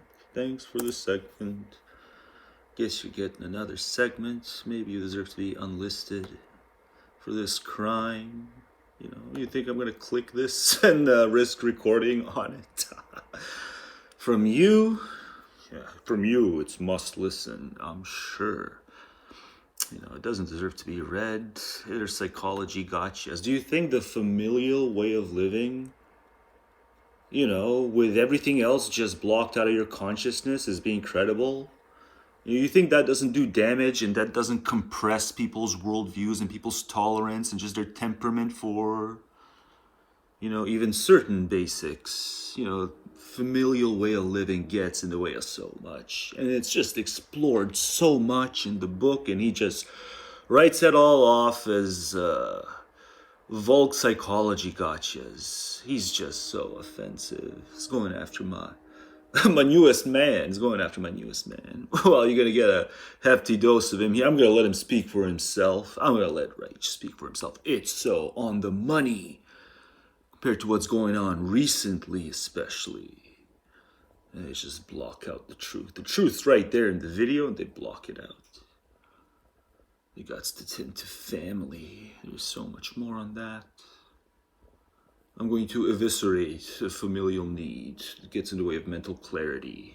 But truth be told, yeah, no one's done it better than, you know, the man from Austria, whose home was destroyed in World War I. To take another example, the mass psychological effect of militarism is essentially libidinous. The sexual effect of a uniform and of rhythmically perfect parades, of military exhibitionism in general, are obvious to the average servant girl, even though they may not be obvious to learned political scientists. Political reaction, however, makes conscious use of these sexual interests.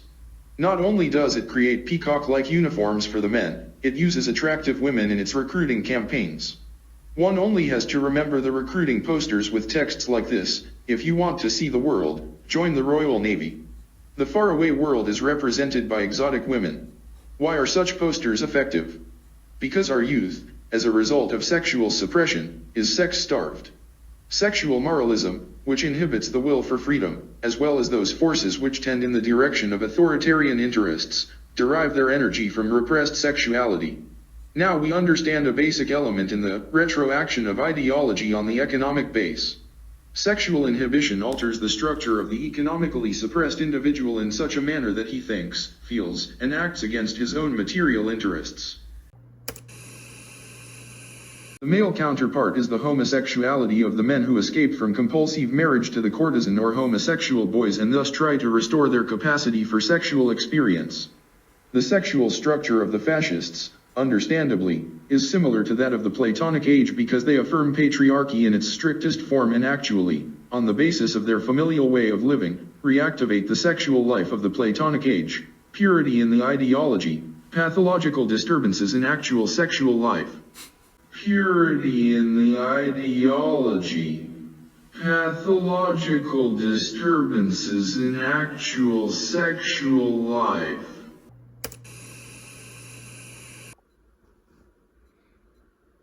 The From Forum.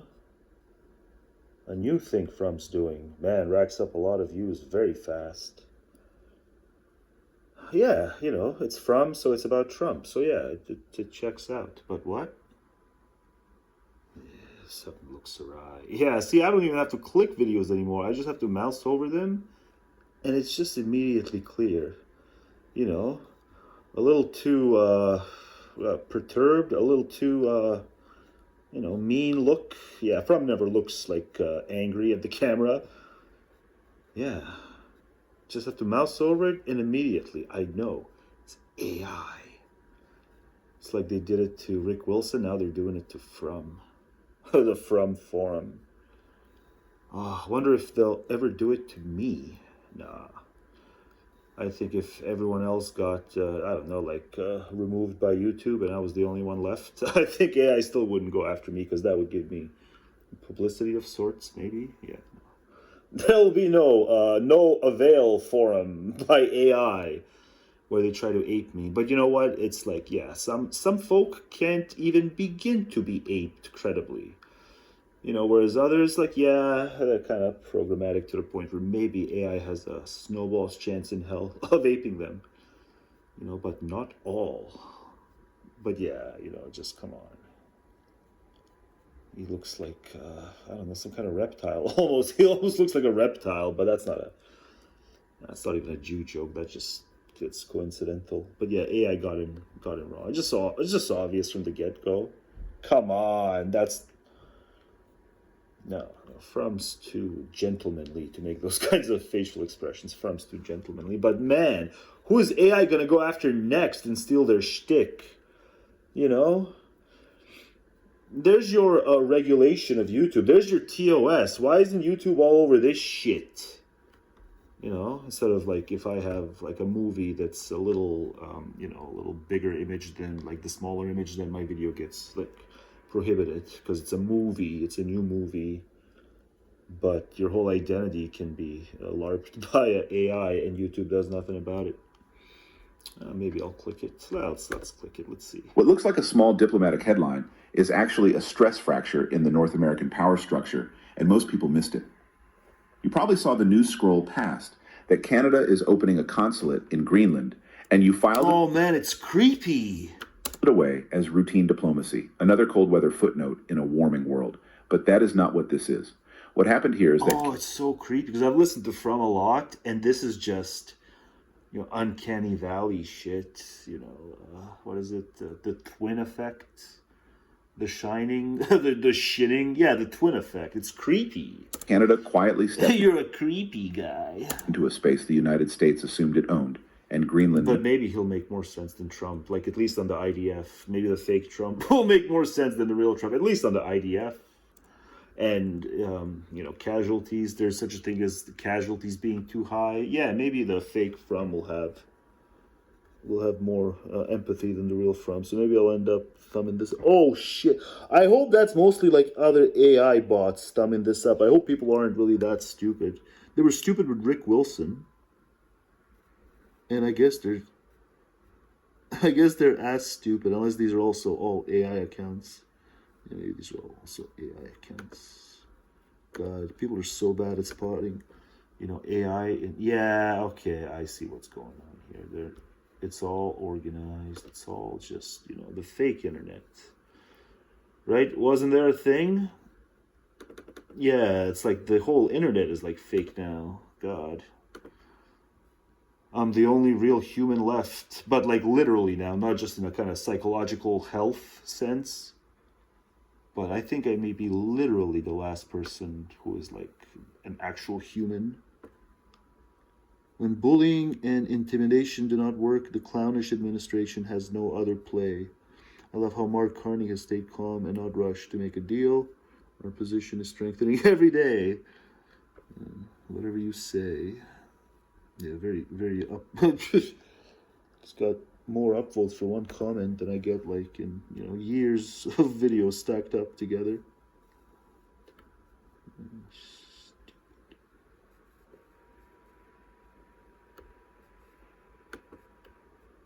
Yeah, okay, so a diss. Maybe the diss guy's gonna be a real guy.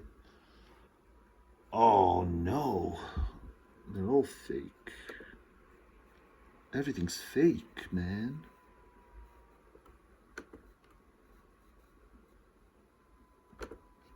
Come on, give me one real commenter.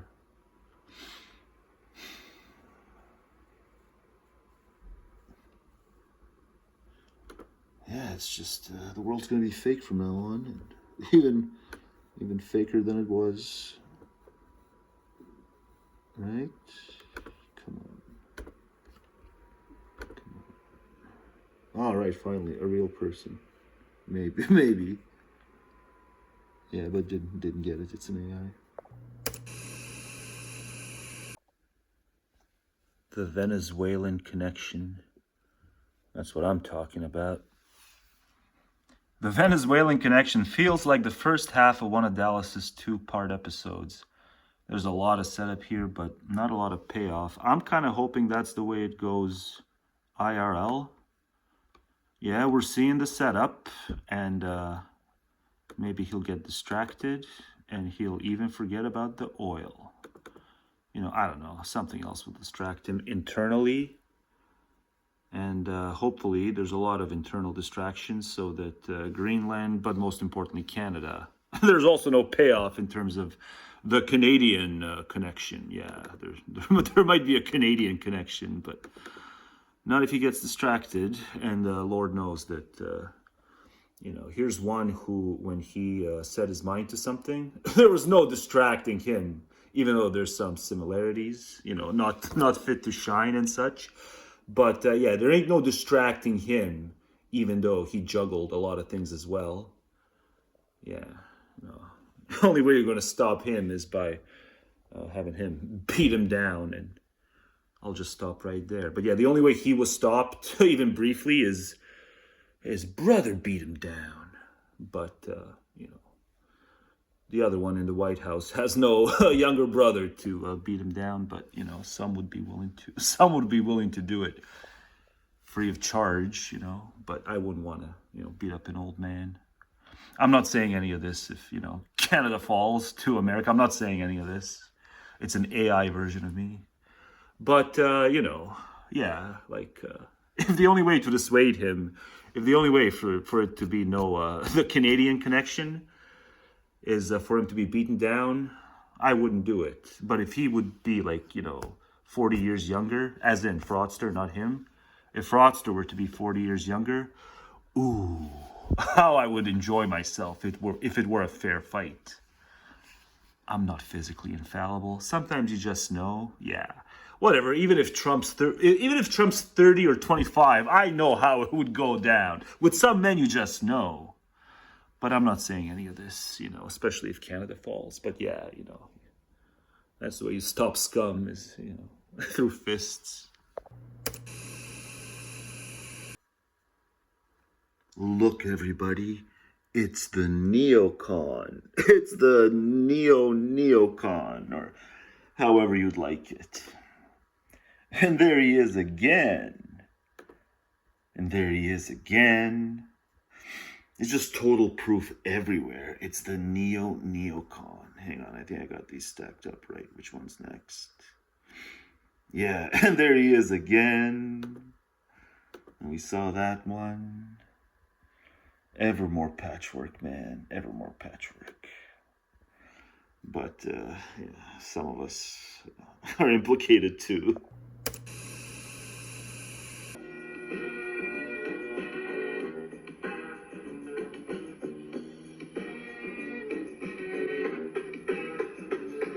Yeah, doesn't it though? Yeah, doesn't it though? Yeah. It's not done yet. It's not done. Time to start recording. Burps coming. This is just to say, you know, you gotta connect the dots, you know. Yeah. It was JD. It was JD that emboldened me. Yeah, that's what happens when JD emboldens you. You end up in all kinds of trouble. It's just, yeah, you end up acting like trash. Yeah. It's JD's fault. It's Krang's fault. It's the little man's fault. But let's just hear it one more time. I can't put this in the tail end dark segments. Dark segments. of problems with sex. It just has too many, so whatever. This goes into follow-up. But yeah, if you missed problems with sex, and it's not done yet, God help me. If you missed problems with sex, here's among the things you missed. Burps coming. But you heard it, yeah. But, you know, JD said it's okay. No more apologia. Not against those damn wokes. Yeah, I'd rather get arrested than, you know, grant that the wokes had, like, maybe, you know, 5% of the time it wasn't just fear-mongering and aimless race baiting. Nah. You know, the wokies were the ones who most often said, you know, the white supremacy thing, well, it's still kind of a thing. It's just been driven underground. So let's drive it overground. Yeah, as wokies, it's not good enough if it's underground. No, let's extinguish it. Well, here's your final battle, wokies. Yeah, they're ready. So let's see what you got. You certainly ain't got none of this. Nah, what else ain't you got? Maybe wokies got some of this. Yeah, and there's like half the reason why there's this. It's the wokies. You know, but he's in the driver's seat. There's no denying that. No, absolutely not. You know, it's sad. Yeah, but, you know, they exaggerate the extent to which there's a psychological fascination. But I don't think there was anything like 1987 where now he has something on him. No, there's just an infantile psychology. So he's fascinated with the fact that, like, guys got a lot of stroke. I can explain why guys got a lot of stroke. It's because guy gets off on being secretive. You know, that's why he was in the KGB in the first place. He gets off on being secretive. Vlad wanks to secrets. Oh, wait till I do it. That's in the future. Yeah. Come on, let me introduce you to the president. He's kind of like my boyfriend. Yeah, it's just it's gonna be the final. But, you know,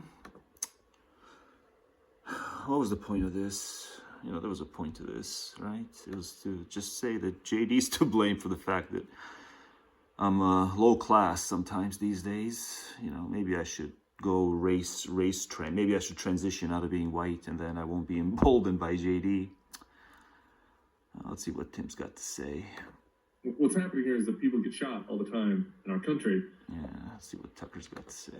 Is it true or not? I can't assess it. I'm not the FBI. I'm a freaking podcaster, but I do know how the system works, and it's really simple. I think there'll be. What's happening here is that people get shot all the time in our country. Yeah, it's still the special day. See, it's still the special day. I'm trying not to be sluggish and lazy, but it's still the special day where they get to rub it in our faces that Christ died for our sins, and we're too intellectually or philosophically or spiritually inept to get it. It's still their day for like 48 minutes. They still get to feel super awesome about themselves that, like, mostly spiritually, we're just too inept to get it. What's happening here is that people get shot all the time in our country. Yeah, and there's no easy fix either. What's happening here is that people get shot all the time. There's no easy fix because there's more guns than people's, you know. And some of them are, you know, the really ones where you can just kill a lot really fast. But if you just taught proper gun safety, then like half the issues would be solved. But they can't even teach proper gun safety before they let them have the guns. That's all I want to see happen. Teach them proper gun safety. Yeah. Trump is a man who's eaten by suppression because that's just how many depravities he's wanted to unleash, even more so than he has. Yeah. You know? Mr. McKinley, control yourself. Go fry an egg. To ICE, get the fuck out of Minneapolis.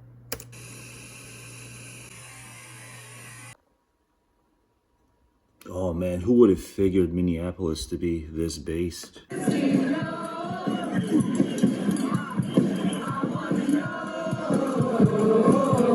Wow, you're such a cunt. Yeah.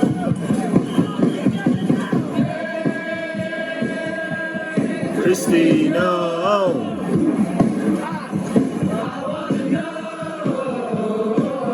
Wow, you're such a cunt.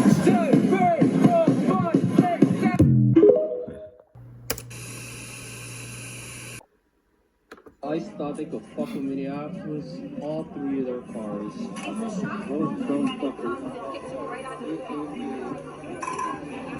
Fuck ICE. Fuck Donald Trump. Fuck all them niggas. My thoughts exactly. Where the arsenal was.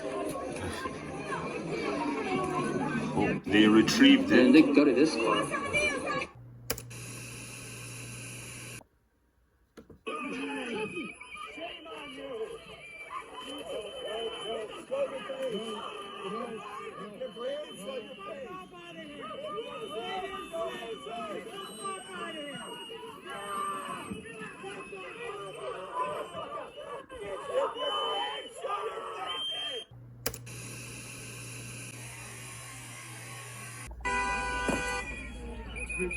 What the fuck? They're spraying everyone.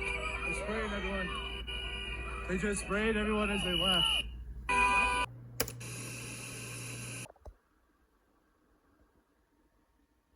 Hi, I was convicted of assaulting a law enforcement officer, but I got early release.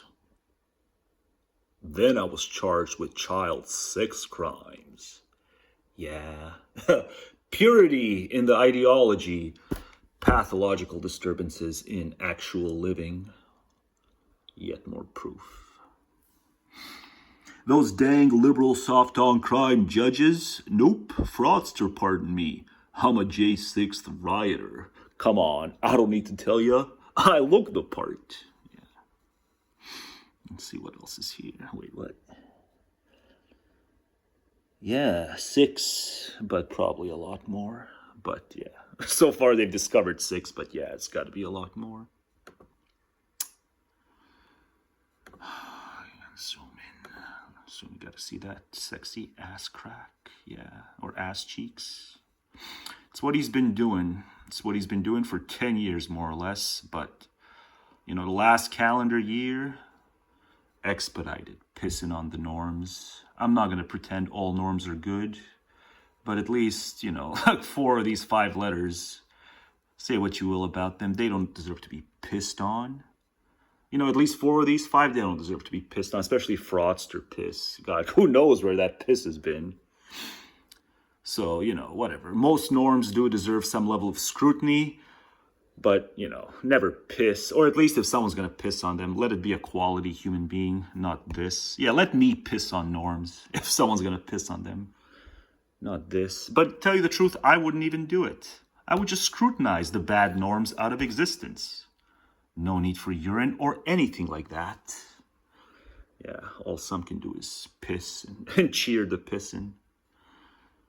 Yeah, so, you know, if America's going to do away with all its norms through non-scrutiny, through urine destroying the norms, then maybe America's past due for a new American anthem. Now, what I recorded here for the intermission entertainment, what I recorded here, I didn't mean to record as the new American anthem, but I think it just might work out that way the best. It's like a 10-minute new American national anthem. Take it away, boys. Take it away, no Avail.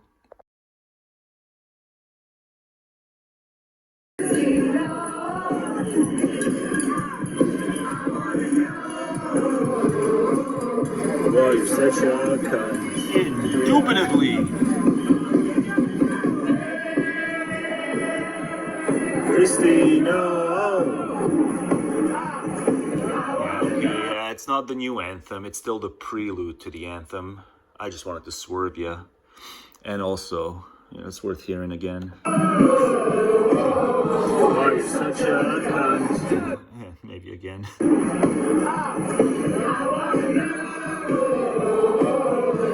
you're such a cunt. Whatever, if the radio can play Beyonce like literally a trillion times in a span of like a decade, then I can spin this twice in one video.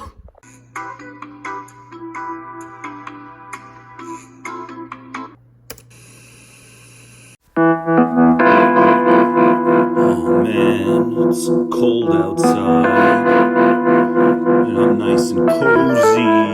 It's cold outside, and I'm white trash. I'm nice and cozy. Oh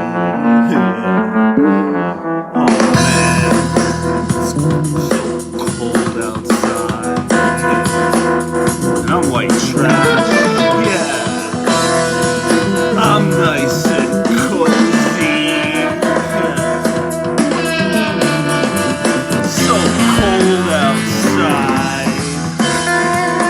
I got but one pizza left.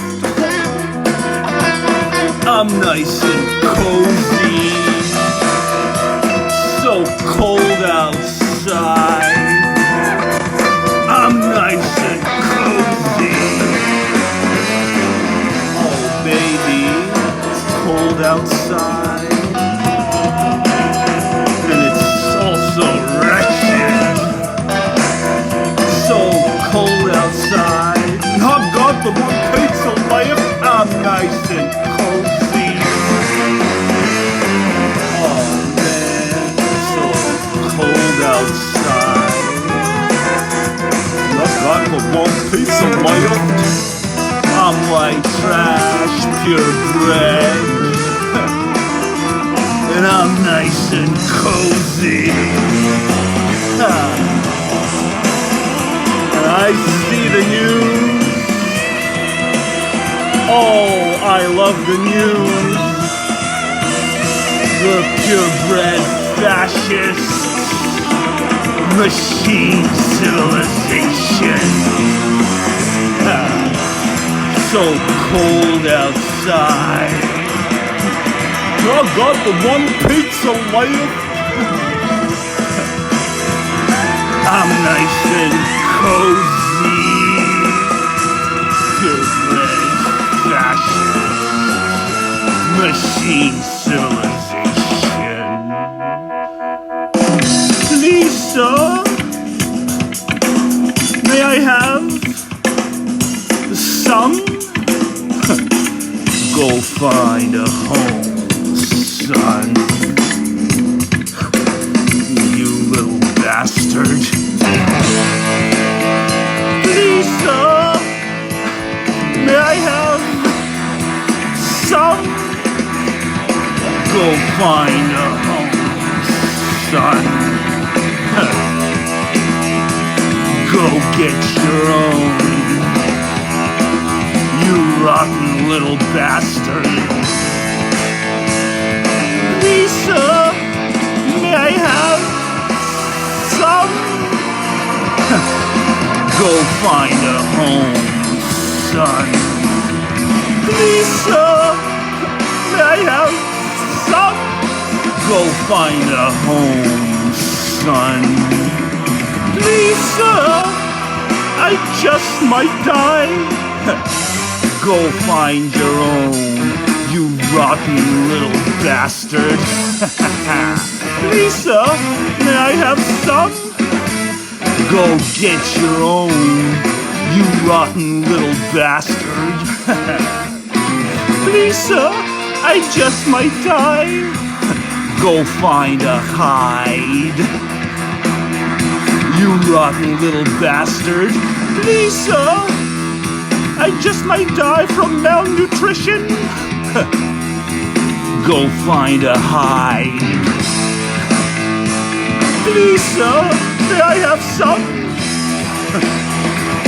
Go find a home, son.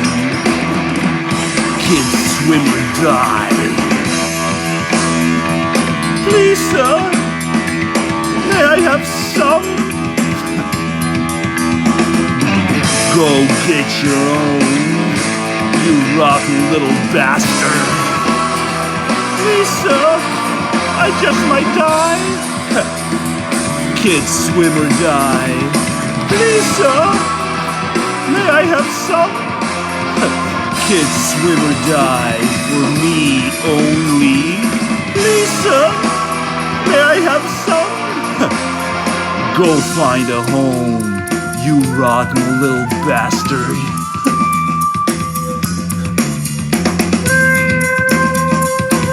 Please, sir, I think I'll drop dead just right now. How many times do I gotta say it to you? You worthless hunk of meat. I'm having dinner with my family. And I'm saying grace. So bugger off, you worthless, parasitic little bastard. Get off my property, or I'll shoot you. This is a stand your ground, long country. Go find a home, you rotten little bastard. Go get your own. Yeah, parasites. Yeah, you parasites. Go get your own. I'm so ensconced in parasites. I'm an illusion. I'm an illusion. Go get you rotten bastard. Please, sir, I have some. Go find a hide and die already, you rotten little bastard. Please, sir,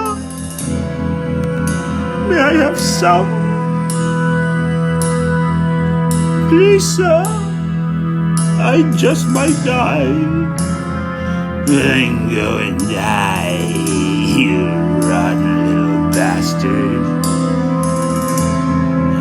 Why don't you die yet?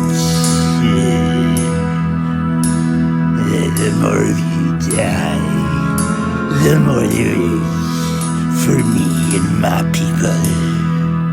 Please, sir, I just might die. Then go and die, you rotten little bastard. I'm here to spread freedom.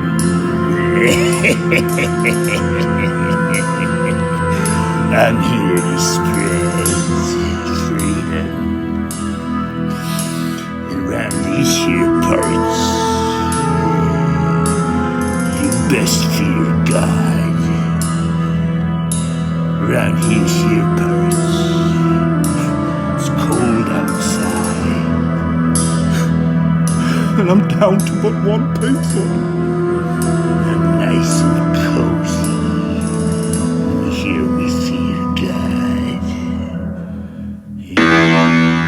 And we need daughter. So go and die, you rotten little bastard. I need my daughter. Now let's embrace it. Thank you, God.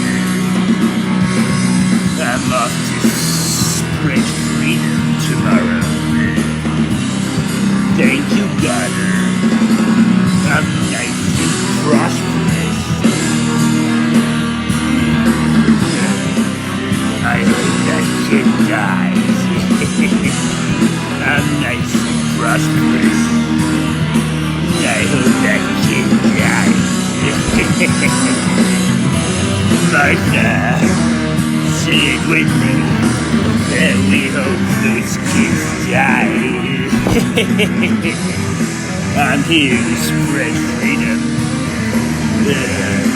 Why don't the outsiders die? I'm here to spread freedom. Why don't the outsiders die? I'm an illusion enacted in the world.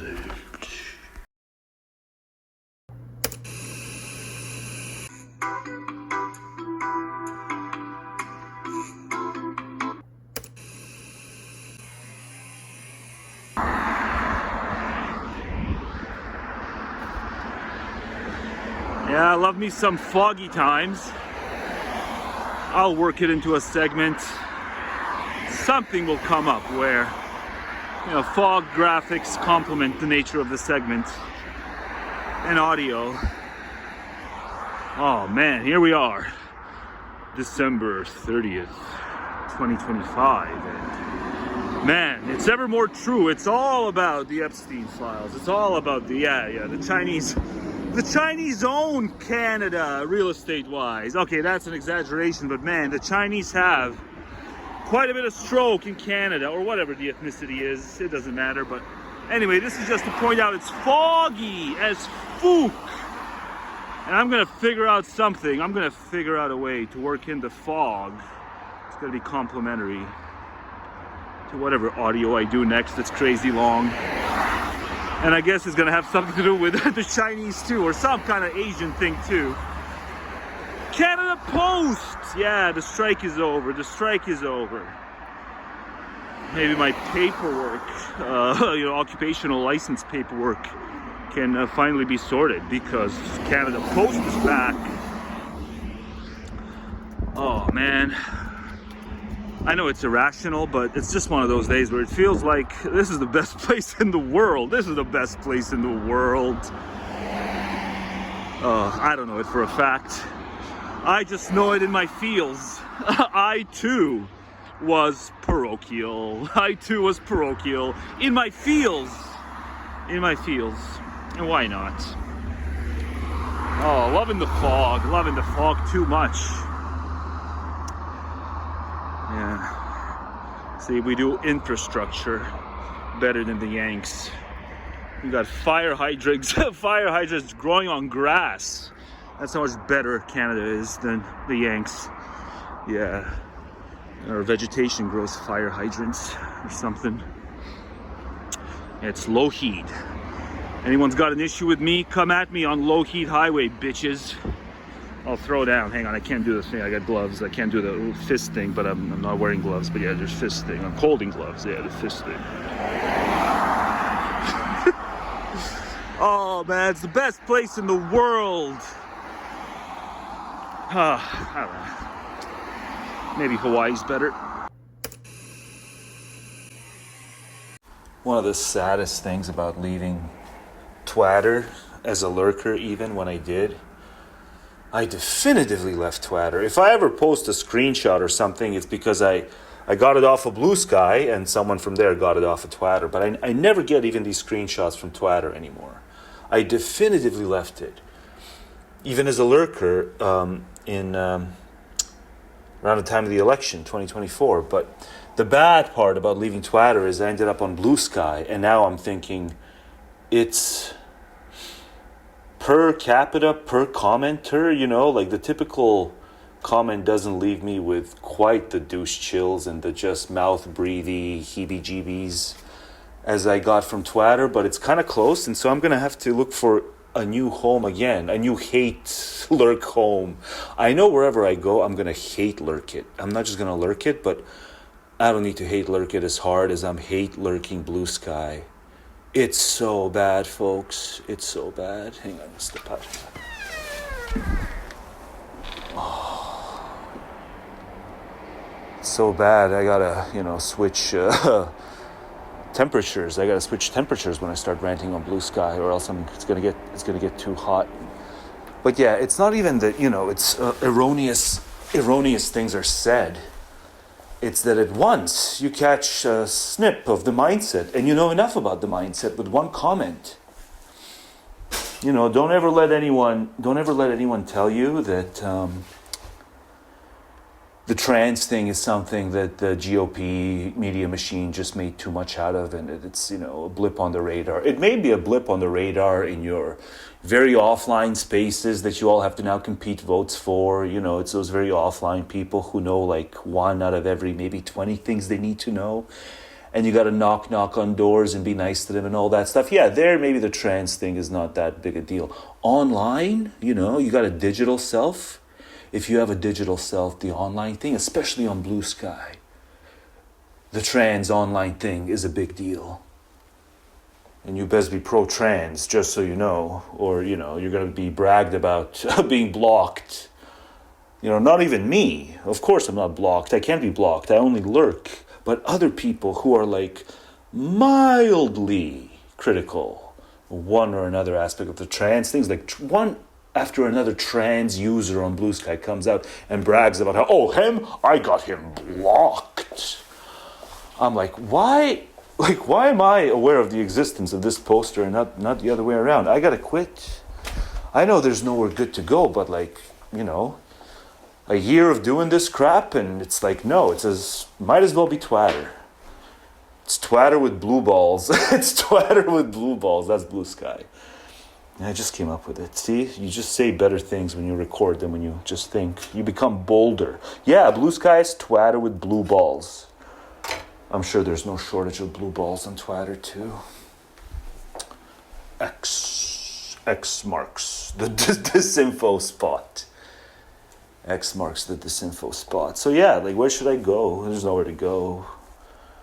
You know, I guess there's all these eggheads talking all these egghead topics, but you know, it needs to be a bit more of a saga. You know, whatever. I'm sure Less Wrong still does, you know, their whatever forum things. But they need to make it a bit more of a saga for me, circa 2025. I can't just it can't just be dry. But the politics, I'm telling you, you know, it's just, you see why. There's going to be no resolution apart from the fact that the country has to dissolve. Because you just get a snip of the mindset. You don't need to know that much more about the poster. It's that fucking predictable. And these mindsets don't coexist. No, these mindsets don't coexist in a single country. But yeah, I guess, you know, the trans thing is not a problem offline. But there's other problems offline. Like, you know, most voters know even less than like the typical trans person about what's going on. You know, the typical insanely entitled trans person or ally that just makes way too many crazy demands. Like, as bad as that is, like, they're very online, so like at least they know stuff. Whereas like the very offline person is like just too clueless for words. And all these people have to pander to them and pretend that, you know, they're not stupid to win their affection. You know, that, you know, a lot of research has come out. It says, you know, one of the things that really, you know, drives voters the most, at least in America, is like, what if they get the sense that the politician genuinely likes and respects them, quad them? Then it doesn't matter. It's why Bill Clinton won 2 elections. They felt he really likes them. That's what it was, you know? So it's like, the very things all these people are saying about how horrible Trump is for being susceptible to flattery and all this stuff, it's like, you know, like, you guys can't stop saying that. But I think like all these voters that you're all competing for, it's like, they're that way too. They're that way too. So what are you going to do about that? Sooner or later, you have to let the voters know you really do have contempt for them. And like, tell them they're grown-ups, and that's why you're letting them know that they're really basic people. And that, yeah, had they been around in the 40s, they would have been precisely the types who would have thrown Jews in the gas chambers. As nice as they are, you know, that whatever false kindness, that's religious kindness, that's a false kindness, yeah. Wilhelm pegged them. Yeah, so just tell the people as you're competing for their votes, you, whatever, door knockers and activists, and especially you public intellectuals, yeah, just tell them, you know, Wilhelm pegged you. You're all too fucking goddamn brainwashed, and you'll never know it. You'll never tell them.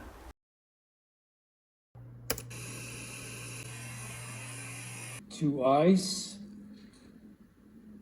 get the fuck out of Minneapolis. You're being paid with our money. You're a press secretary. You're paid to answer questions from the press about important issues. Yeah, Caroline Levitt, the lip-challenged press secretary, yeah, she said your mom did.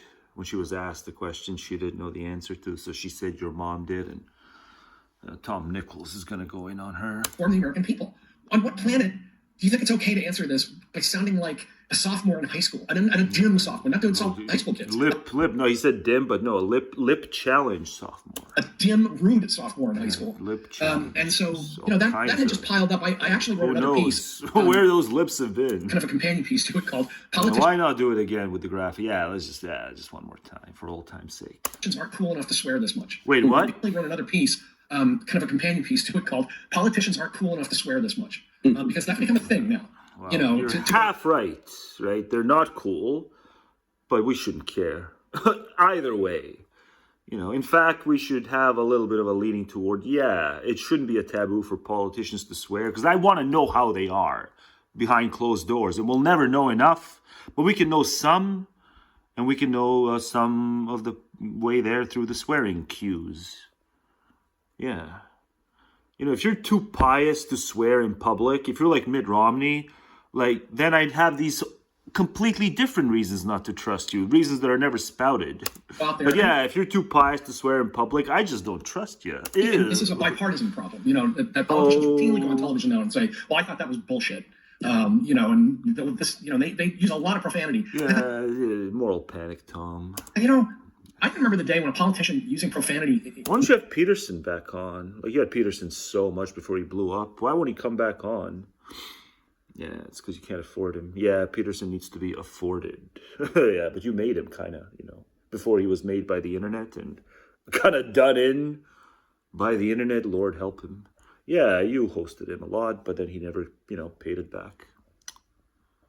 You know, but he's, well, what is it? Peterson had a spiritual attack. Peterson's having a spiritual attack here in late 2025, still late 2025. On camera, you know, it would have been an apology and, you know, America's children. It was a different time all over again. It was on yet another issue. It was a different time. And it's not enough to give anyone the least bit of pause that we can point to a very important issue after very important issue. And it was way different just a couple of short decades ago. Why? Because it was a different time. Hear about swearing. That's become a thing now. You know, to go out there, and this is a bipartisan problem. You know, that politicians routinely go on television now and say, "Probably, well, might as well." You might as well have said it's problematic in a bipartisan terms. Bullshit. You know, and this, you know, they use a lot of profanity. I thought, you know. Yeah, no, you ain't seen nothing yet, Tom. I can remember the day when a politician. Yeah, Tom, did you dislike Deb, Dexter's sister, Deb, because she just as a character swore a lot? See, I didn't mind that Deb swore a lot. Tom probably wouldn't have liked the Deb character. Because she was a cop and a public servant. And even ran the department in that one season before she was sabotaged. Using profanity. By La Guerta. Yeah, La Guerta knew she had to play dirty because she was Latina. Yeah, spicy Latina must play dirty against the white Deb. You know, fans of Dex, the show, will know what I'm talking about. And if you're not, I just don't give a damn. On camera, you know, would have been an apology and you know, America's children and people watching TV and all that stuff, and we just do it all. It was a TV time now, and you know, yeah, remember back in the day that we were just so screwed because we had to like make it back home for exactly at the time the show was. It was the worst time in many respects. It was even before the whole TiVo thing. I'm guilty. I've done it a few, not on national television, but more than a few podcasts. Shame. But I'm going to, you know, become rated R. Shame. Yeah, that's another thing people don't think about. Rated R. You know, who decided what was TV 14, MA, PG-13, all that stuff? Who decided that? Did any of us have any say in what's appropriate for what age specifically? No. It was a committee. You know, just one day I come back from school. It was like 96. You know, I kept to Canada. There weren't any of these ratings that told us what shows were age appropriate. And and we just do it all the time now. And then, like, you know, I'm guilty. I've done it a few, not on national television, but more than a few podcasts. I've been on that have, you know, become rated R. Yeah, so like, yeah, but like neither of you think about that. Like, you know, rated according to who? According to who? Just a committee, you know, bureaucrats. And they came up with some pseudo formula to tell the nation and the continent, apparently, what's age appropriate, specifically categories. Yeah. TVGs for general, you can watch it no matter what age you are, but then there's PG-13. Yeah, who believes that those people knew what the fuck they were doing? Who actually believes that those things that popped up at the top of the screen, you know, those people knew what they were doing? Yeah, you know, it's not enough to just not believe it. You have to question it out loud and debunk it. I'm debunking it. And the same goes for a lot of educational curricula. But yeah, neither of you will get that too. But I like Steve Paikin. Steve Paikin's awesome. Classic broadcaster type. Language, but I'm sorry, I expect more from the press secretary to the president of the United States. I expect more than this from the secretary of defense. I expect more from U.S. senators. Well, but not in this administration, no. We knew not to expect anything, didn't we? To work for one. I could not imagine my boss, the late A lot of people are talking about, like, are they surprised it's this bad? And so maybe, like, if someone asks, am I surprised it's this bad? Has this exceeded my expectations, the level of badness? Yeah, maybe if I get asked, I'll answer that question. But I don't think anyone's going to ask. Pennsylvania, walking out and saying, I saw this bill, I think it's bullshit. That I just can't. There was a time where people thought they respected the public more and they respected themselves more. And they respected their professionalism more. Why do they do it then? Yeah, they're just words, It's just words. It's not about respect. Respect is earned through action, Eden, not just what kind of words you use. Because it works, and because they think it's cool. Now, sometimes it misfires. Every time J.D. Vance, who is, just the squarest, stiffest... Yeah, I have to agree on this. It's just J.D. swearing. It's like a guy trying to, queef or something. The kid always picked last for softball or something. He just comes across as this kind of... You can't queef as a guy unless you're trans. Wants to be one of the cool kids. And every time he tries to sound edgy, when he says, someone asked him, do you think someone said, what Pete Hegseth is doing is a war crime. And he said, I don't give a shit what you call it. And it just sounds stiff and forced and silly. Trying too hard to sound cool. He's trying too hard. Exactly. It's like I said, proper broadcaster voice. It's the kid trying too hard to sound cool. Yeah. He's trying too hard. Exactly. It's like I said, it's the kid who can't sit with the cool kids trying to sound edgy. Yeah, but that's another thing, Who believes that, like, there's these cool and non-cool kids and it's cut and dry? Yeah, apparently a lot of people do, because, like, most of the shows about kids, like, even the uncool kids, like, thought themselves uncool because, like, it was just ordained. Just all kinds of crap we were just raised on. But I think other people do it because they think it sounds authentic. And frankly, that's one of the lessons of Trump. One of the things that I found very striking early on when Trump started to run, there was a focus group up in New Hampshire. And I never forgot this because I'm pretty familiar with the New Hampshire area. And a focus group person said, yeah, you give off those vibes, and that's okay. It's a kind of cool place. It just sounds funny to mock say, because that's how Bernie says it. I like him. He's one of us. He's just like us. And I thought, this multi-million billionaire from New York City is nothing like you.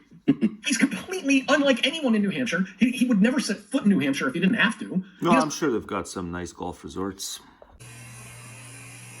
Democracy depends on citizens who can listen, reason, and disagree without rancor.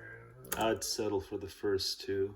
So we think the board sure. Focus groups. Yeah, focus groups.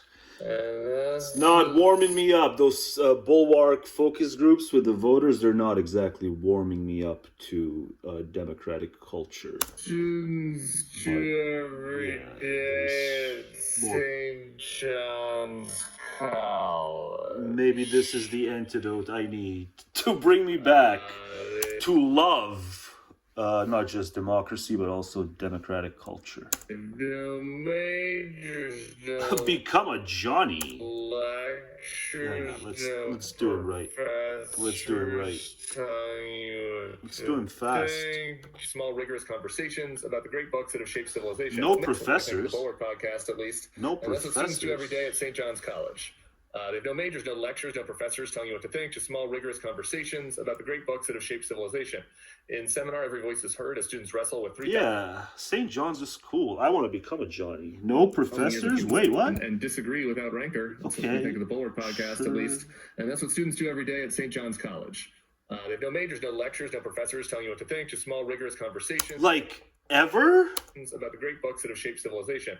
In seminar, I don't think it's ever. Every voice is heard as students wrestle with 3,000 years of human. I think they give you like a recess to do all that. And then you got to go back to listening to the professors and a lot of them. Thought from Aristotle and Plato to Locke and Rousseau, from Smith and Marx to Lincoln and Douglas. Yeah. St. John's College has long been America's... No pessimists, right? Yeah, who needs pessimists? Great books. Who needs pessimists when you're paid by the bulwark? Conversation, every voice is heard as students wrestle with 3,000 years of human thought, from Aristotle and Plato to Yeah, but why do you want to make students wrestle with 3,000 years of thought? Get a load of all that stuff Nietzsche said about how cacophonous it is to throw young men and make them suffer a who's who of opinion, none of which coheres. And Rousseau, from Smith and Marx to Lincoln and Douglas. St. John's College has long been... Douglas was pretty cool for his time. It's Great Books College, and the radical approach to conversation and community means that learning there is different. Every student is a source of insight, and every question is an invitation to go on a journey with an unknown destination. Do you believe democracy requires the kind of trust that is engendered through honest searching and through the great books that built our civilization? Become a Johnny by visiting SG. Or just read those books by getting them free online, and then like go to a forum to, you know, like debate other people who read the same books, right? C.edu. Become a member. But then, you know, you can't do it unless you're actually in the college, right? They're not going to let you do this unless... There's no way they'd let you do it. They'd let you show up unless you're one of the toadies who did all the other stuff for them to let you in. John's College, the education, democracy, and equality. I want to get into the Trump corruption, but you've piqued my interest there. How is your threat assessment? Trump's on a timeout still, kind of. Man, look at it go. Yeah, the Texas Tribune. Destiny was also stupid enough to go to Texas. It's bad enough he's still in Florida. It's not about Destiny, though. It's about him. So that will be part of the fight in January, is are the Democrats going to provide votes for a budget that funds a Department of Justice that is hunting us down in an effort to jail us and destroy our ability to dissent? Indubitably. I had some fun there, but, you know, props for bringing the hard perspective. And spreading it, but, you know, he hasn't taken my advice yet. You know, my advice is, you know, you gotta say losers and suckers, you know, even to Schumer, you know, because it's clear that Schumer was okay with it, but he just couldn't say it aloud for a fear of yet more revolt from the underlings. That is hunting us down. Yeah, Schumer will be a pro in January, watch. In an effort to jail us and destroy our ability to dissent. Yeah, but he's good. It's just he's got to say losers and suckers. Indubitably. Yeah.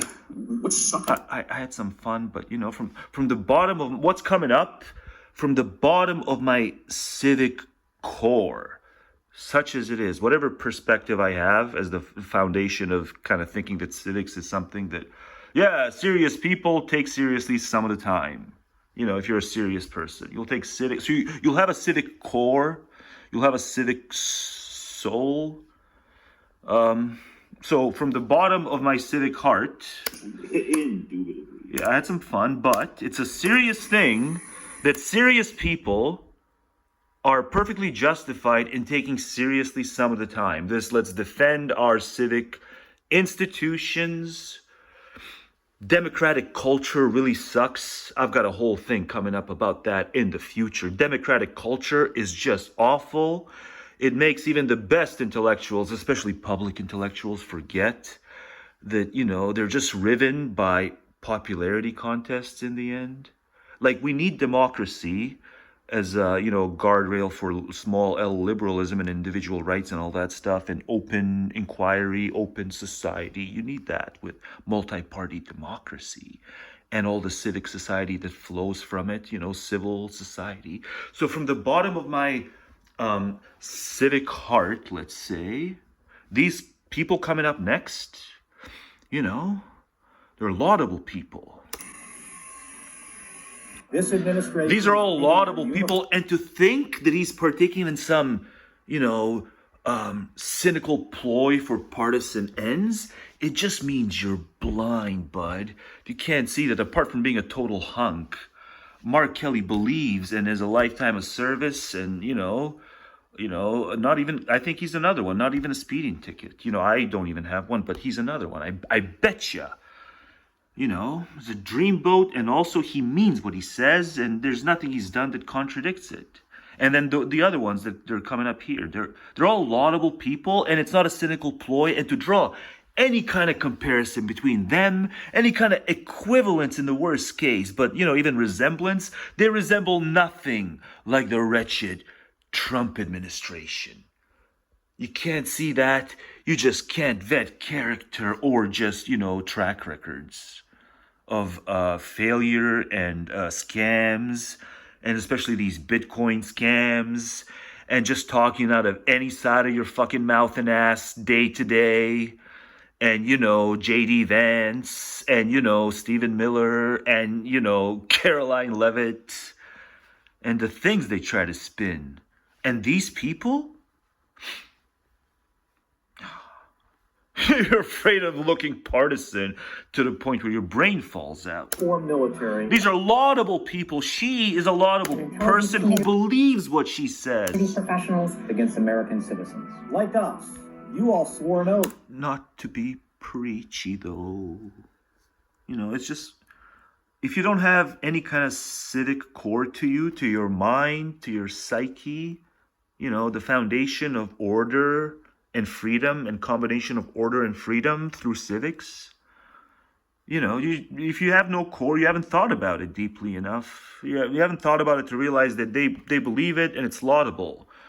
And it's a guardrail for, a flourishing society. But, this stuff still sucks in the end. But, just take a look at Russia or China or North Korea or Iran or, this fucking hungry shit. And, Orban and, just patrimonialism run amok in parts of Eastern Europe even. And you look at the glorious West descending. If it descends, it's because, the people didn't back these people. The Volk were too stupid to realize that these are the people to back because they're laudable people. No jokes, they're laudable people. You say it with me in the comments. These crew, starting with Hunky Mark Kelly. Our uniformed military. Man! You can't say that I'm wrong. It's the kind of man that a man can rely on. We need more men like Mark Kelly, but don't assume that, I'm going to respect the rank and file, even though I don't know him from Adam, and even though, I've read into, what goes on when it's my lie conditions. I've seen what goes on in, the rank and file, but you're not the rank and file, so I love you. And intelligence community professionals But against American citizens. You're blind if you think it's a cynical ploy for partisan skewy. We have our own web to spin. They have no web to spin. They believe in the freedom and order. They have no web to spin. They're just careerists, and they're really good at acclimating to, secrecy, excessive secrecy if needed. They don't need to speak their minds like I do and turn on recordings and just rave, And they're good at molding themselves to whatever the credentialism demands. But in truth, not everyone can be an artist and not everyone can be free. Some people desire to not be fully free and to serve. He serves, and so he's kind of ghost-like. It's a perfect pause. Because he serves his country, he's not a full person. He has to seem more ghost-like, does Mark Kelly. No problems with sex in Mark Kelly's life, it would appear. No problems with ghostly Mark Kelly. But behind the scenes, he's full, let me tell you. Behind the scenes, he ain't no ghost. He's got it going on. You all swore no. But he doesn't need to, be unprofessional ever, because he understands what serving his country means. So he's never unprofessional, unlike some. I wasn't serving my country by my conduct. Right now, the threats to our Constitution aren't just coming from But they're laudable. They're laudable, and it doesn't need comedy. It's motherfucking Mark Kelly. Back the right blue. Back the right blue. You can refuse illegal order. Or just the ordinary blue. This is what backing the... I'm dead serious. This is what backing the blue looks like. So why are the rank and file GOP so blind? It's the old characterological serfdom again. This time in its civic manifestation. Man, it's got so many offshoots. This characterological serfdom. It loops into there being let's do it now. No Avail presents. The old characterological serfdom loops into why there are problems with sex. let's blast through these other, however many. And, just observe what a lovely man. And, clearly in the civic right, he's civically right. In the Trump administration, every last one of them, and the Trump supporters, every last one of them, are civically, objectively wrong. If we value doing our darndest to combine order and freedom, individual freedom, and maintain a healthy level of order so that, things don't go horribly awry. They don't have to if we back men like Mark Kelly, if we have the civic perspective to do so, unlike others, including not just the Trumpists, but including the heckly nihilists, civic nihilists as well among them. You can refuse illegal orders. You must refuse illegal orders. Say it with me, military, American military, and, keeping out of the Canadian yard military, keeping out of the Canadian yard. I don't care if you want to move in eastward, just keep away from my yard. I don't want to move just yet. Legal orders. No one has to carry out orders that violate the law or... I like it here. Listen to them, military. Listen to me. You must refuse illegal orders. By the Bush and above. Our Constitution. We know this is hard, and that it's a difficult time to be a public servant. Whether you're serving in the CIA, the Army, the Navy, the Air Force. What a night. What a night. More than ever, the American people need you to... Yeah. Don't give up.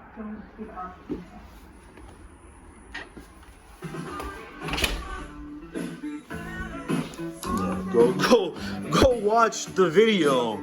If you disagree with everything I say, if you find me too unprofessional for the internet now, too unnewsy, at least watch these videos for these musical scores. Or it's economic populism and social moderation, as you were saying earlier. But is there a deeper radical change that believers in American democracy are prepared to see, like something like putting more power in people's hands to make decisions locally, like having ordinary citizens become parliaments or legislatures in their own another area, guy who hasn't read Wilhelm. The career officials get in the way. Would we be willing to do that? Because they would make it like having ordinary citizens become parliaments or legislatures in their own area and not letting the career officials get in the way. Would we be willing to do that? Because they would make a ton of mistakes, but it would also maybe as bad as those career officials are. Power in people's hands to make decisions locally, like having ordinary citizens become No, but they're parliaments or defective characterologically. Read Wilhelm. in their own area and not letting the career officials get in the way. Would we be willing to... Maybe it's a wash. Maybe the career officials are every bit as defective, if not more so. They want those positions of power so bad, and they cling to them so bad. You got to respect Marjorie in a sense. Oh, who am I kidding? You don't have to respect Marjorie in a sense, but, so many of the regular ones, like, they won't let those seats go. Their families are all freaked out about the next Trump threat if they don't play ball with Trump, the GOP ones. And it's like, you can just, step down. You don't have to run for re-election every time. Especially like the 80-plus ones, like, the Turtle and, I forget that other guy's name. I think it's 99 time for me. Man. Oh, well, we knew that. I even made fun of that. The idea that, even Lady Liberty feels it, feels the heat. But it's visually good, so enjoy the visual goodness. Let's see what else is here. Oh, what a good time for the vacuuming to stop in the hallway. I don't even have to say anything about this. Let's hear Shop discuss rank. Let's hear Shop discuss rank and titles and what they truly mean. Rank. Let us take rank first, as it may be dismissed in a few words, although it plays an important part in the eyes of the masses and of the Philistines, and is a most useful wheel in the machinery of the state. It has a purely conventional value. Strictly speaking, it is a sham. Its method is to exact an artificial respect, and, as a matter of fact, the whole thing is a mere farce. Orders, it may be said, are bills of exchange drawn on public opinion, and the measure of their value is the credit of the drawer. Of course, as a substitute for pensions, they save the state a good deal of money. And, besides, they serve a very useful purpose, if they are distributed with discrimination in judgment. For people in general have eyes and ears, it is true, but not much else, very little judgment indeed, or even memory. There are many services of the state quite beyond the range of their understanding, others, again, are appreciated and made much of for a time, and then soon forgotten. It seems to me, therefore, very proper, that a cross or a star should proclaim to the mass of people always and everywhere, this man is not like you, he has done something. Yeah. But I guess this is a kind of layered critique on top of the initial shock critique. Because, as stupid as they were a couple of centuries ago, and ignorant and, thick as pig shit in their own way, I don't think farces on this level, I don't think it would have manifested, This is a cyber phenomenon. This wouldn't have happened without the cyber element. That's my contention. And is he this vainglorious, or is he just doing it to be a troll? I think he's just doing it to be a troll, but who knows? Maybe it's the old dementia. Yeah, dementia makes you forget yourself. Lose their value when they are distributed unjustly, or without... Okay, there we go. So titles, what do you say? How do you put it? Let's go to 10 seconds back. Claim to the mass of people always and everywhere, this man is not like you, he has done something. Yeah. But orders lose their value when they are distributed unjustly, or without due selection, or in too great numbers. A prince should be as careful in conferring them as a man of business is in signing a bill. Yeah, so see, Shop's nuanced. He thinks it's a farce, but it's necessary because the people are defective. And they need big shiny things to note because they only have eyes and ears and very little of all else. Notably, very little of judgment.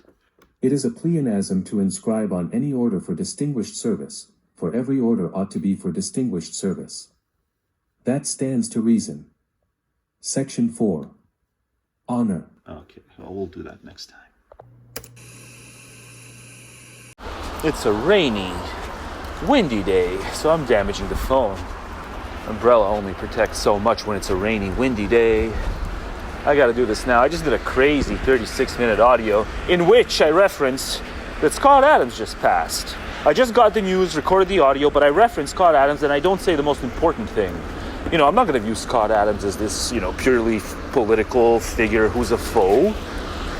No, I'm gonna view Scott Adams in a broader sense because I have a non-political ideology that came first, right? So I can do that.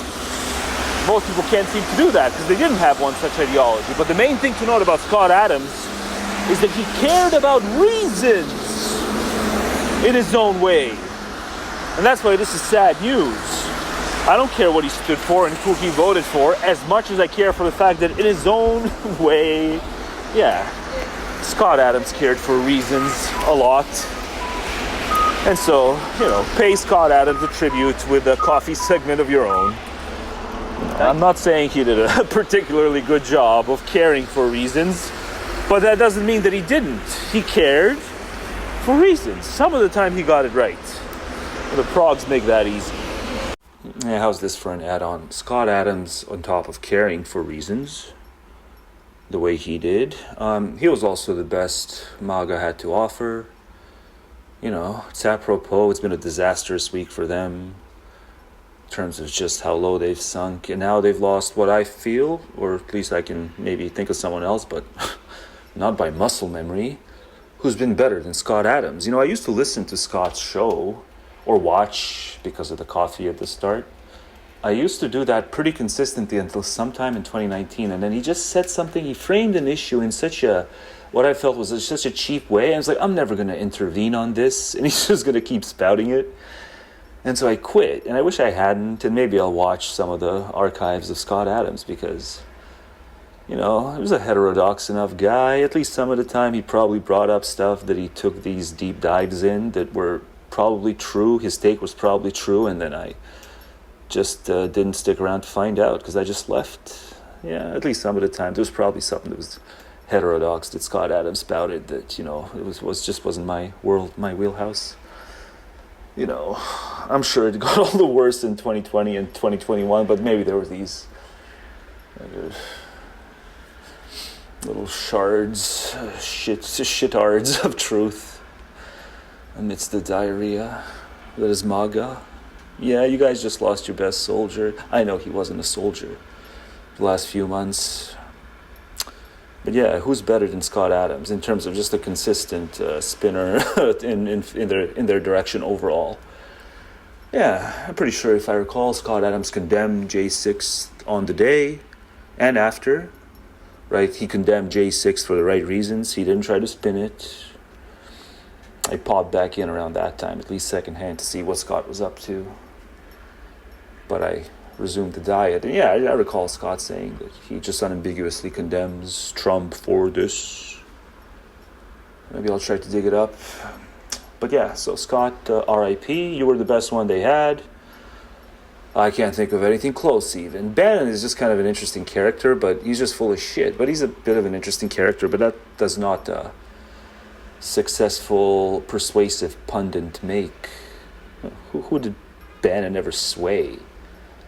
Oh, Bannon just takes advantage of what they are. And what they are is craven and callow. It's why they need their demeanor to be so, non-callow. It's because they're so much more callow internally. See, I'm not callow internally, so I don't care. I'll swear as much as a freaking 16-year-old me I did. I think I swear about as much as I did in my mid-teens. I don't care. Yeah, so R.I.P. Scott, and here's a little thing. I'm going to do a clip from that crazy 36-minute audio, the highlight. And then maybe I'll do a proper coffee drinking segment to bid farewell to Scott Adams. I should have kept listening to you. But yeah, a lot of the time it was just aggravating framings of things. Like, the left is for fairness and the right is for freedom. And that's the way you square this. Yeah. And fairness is harder to do than freedom. So, yes, I side with freedom over fairness. So that's why I am, even though I still occasionally refer to myself as hard left, Scott Adams, because I want, universal healthcare. That's kind of the framing that caused me to finally tune out. It's like, this is too stupid, Scott. You must know there's, scholars right now who would, say, you're being really stupid. Not even political psi scholars, Scott. But R.I.P. and such, and here's a clip from crazy long audio that I can't indulge too much of, so till next time for that audio. But, I say a few nasty things. But whatever, Scott Adams saw enough in you guys or something, or wanted to milk you for all you're worth. And Scott Adams just died, so I'm feeling generous. I'm feeling exculpatory, so I'll say, a lot of progressives as individuals truly are detestable, almost as detestable as you find them to be. But their policies are nowhere near as bad. It's just their policies are going to challenge and ultimately reform out of existence your precious traditional dogmas. Ouch. But just as a man now, I'm telling you to be emotionally sturdier. Say no to ouch. And to give yourself a gut punch. Yeah, you give yourself a gut punch and you think all those dogmas away. If you're a real man about it, whatever. I guess they're not. Wait. Oh, crap. This froze. Why did it freeze? Even Megyn Kelly, you want to be a real man about, your ability to think clearly? Yeah, you do away with your precious dogmas. You don't have to suck any kind of progressive cock. Megyn Kelly wants to do away with traditional dogmas. You can be how I am. Based and reserved. 24/7. It's because I actually had ideology before I had a political ideology. It's amazing. You know, you can listen to these intellectuals, you can listen to everyone, and, you know, people won't get it. That's the reason. That's the reason it feels so all in all, even in the best of times. You know, political outcomes. Yeah, right now it's nearly all in all. But the reason it always feels like it's all in all, because they ain't got nothing else.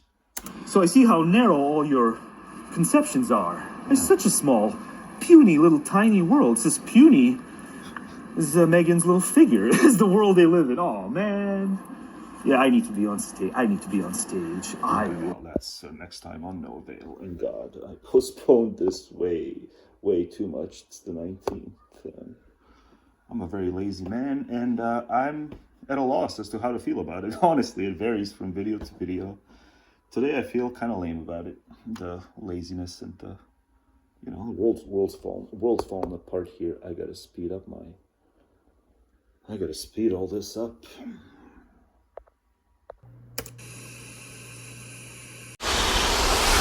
No, the rain's not gonna stop me. Nothing's gonna stop me. Just a quick audio, just to say, as a global people, we were in a good spot in 1990. And anyone who tries to contest this is in some way irrational, is in some way being irrational about it. Whatever metric it comes in, whether you want to be a constructivist or realist about history, you know, intelligible discourse surrounding history and, you know, axiology and, you know, as a global people, where we can be at collectively. And I think it's just incontestable that we were in a pretty good spot in 1990. And we blew it all away because most of us are really just that fucking stupid and civically ignorant. Look where we were at in 1990. Anyone who says this is gibberish and non-showable is deluded, is in some way insisting on being boneheaded and irrational about it. We were in a more cooperative spot 1990 onwards. 9/11 started fucking things up major, but we were in a more, as a global people, cooperative. It was starting to come to resemble some kind of less pathological levels of mistrust and distrust among different types of peoples on the basis of stupid crap like religion and nationality and race. Oh, my race. I'm based because I'm racist. No, not me. I'm LARPing as the twatter knuckleheads. God, they're such knuckleheads. They think it's base to be racist. You're just like George W. You're just doing George W. again. He just said gut. Go with my gut, yeah. You based racist Christians. You're so based for being racist. Quite. No, you're as reactive as W to his gut. Yeah. It's time to stop going with your gut. For once, let your mind roam. They never let their minds roam. It's their gut and their stupid, wretched will. And we were in a good spot in 1990, and, you know, it was just then to drag us down because not enough intellectuals were willing to point the finger. If these masses were scared of our cognitive might, you know, if they grew to respect cognitive might the way they respect mere positioning in the hierarchy for its own alleged good, no, they're just basic. But, you know, imagine if we came to form a pact and we had a lot of cognitive might, and they would fear us for our cognitive might and therefore respect us, because that's what they do by instinct. It's the basis of their fucking social ideology, is they convert fear into respect. But they're too dumb to recognize our cognitive might. God, if only the world were made up of people who just resembled me so much more. It's not gonna happen. We shall limit ourselves to the problems of sexual ideology. To Hitler's origin. The leader of the rebelling German middle classes was himself the son of a minor official. He relates how he had to go through that conflict which characterizes the mass structure of the middle classes. His father wanted to make an official of him, but the son rebelled and decided, under no circumstances, to give in. He became a painter, and with that, poor. But alongside this rebellion against the father there remained the respect for his authority. This ambivalent attitude, rebellion against authority with simultaneous respect and submission, characterizes any middle-class structure at the period of transition from adolescence to maturity and is accentuated by straitened circumstances. It's the reactionary dual feeling strategy. Yeah, that's what he describes. But alongside this rebellion against the father there remained the respect for his authority. Yeah, reactionary dual feeling strategy. Strategy for being stupid and emotionally inept. This ambivalent attitude, rebellion against authority with simultaneous respect and submission, characterizes any middle-class structure at the period of transition from adolescence to maturity and is accentuated by straitened circumstances. No, or they can just grow up and grow a pair and just spit on Papa and Papa's wishes with a loogie. His mother, Hitler, speaks with a great deal of sentimentality. Yeah. He assures us that only once in his life did he cry, when his mother died. His theory of race and syphilis, Vitae Infra, shows clearly his sexual defense and his neurotic idealization of motherhood.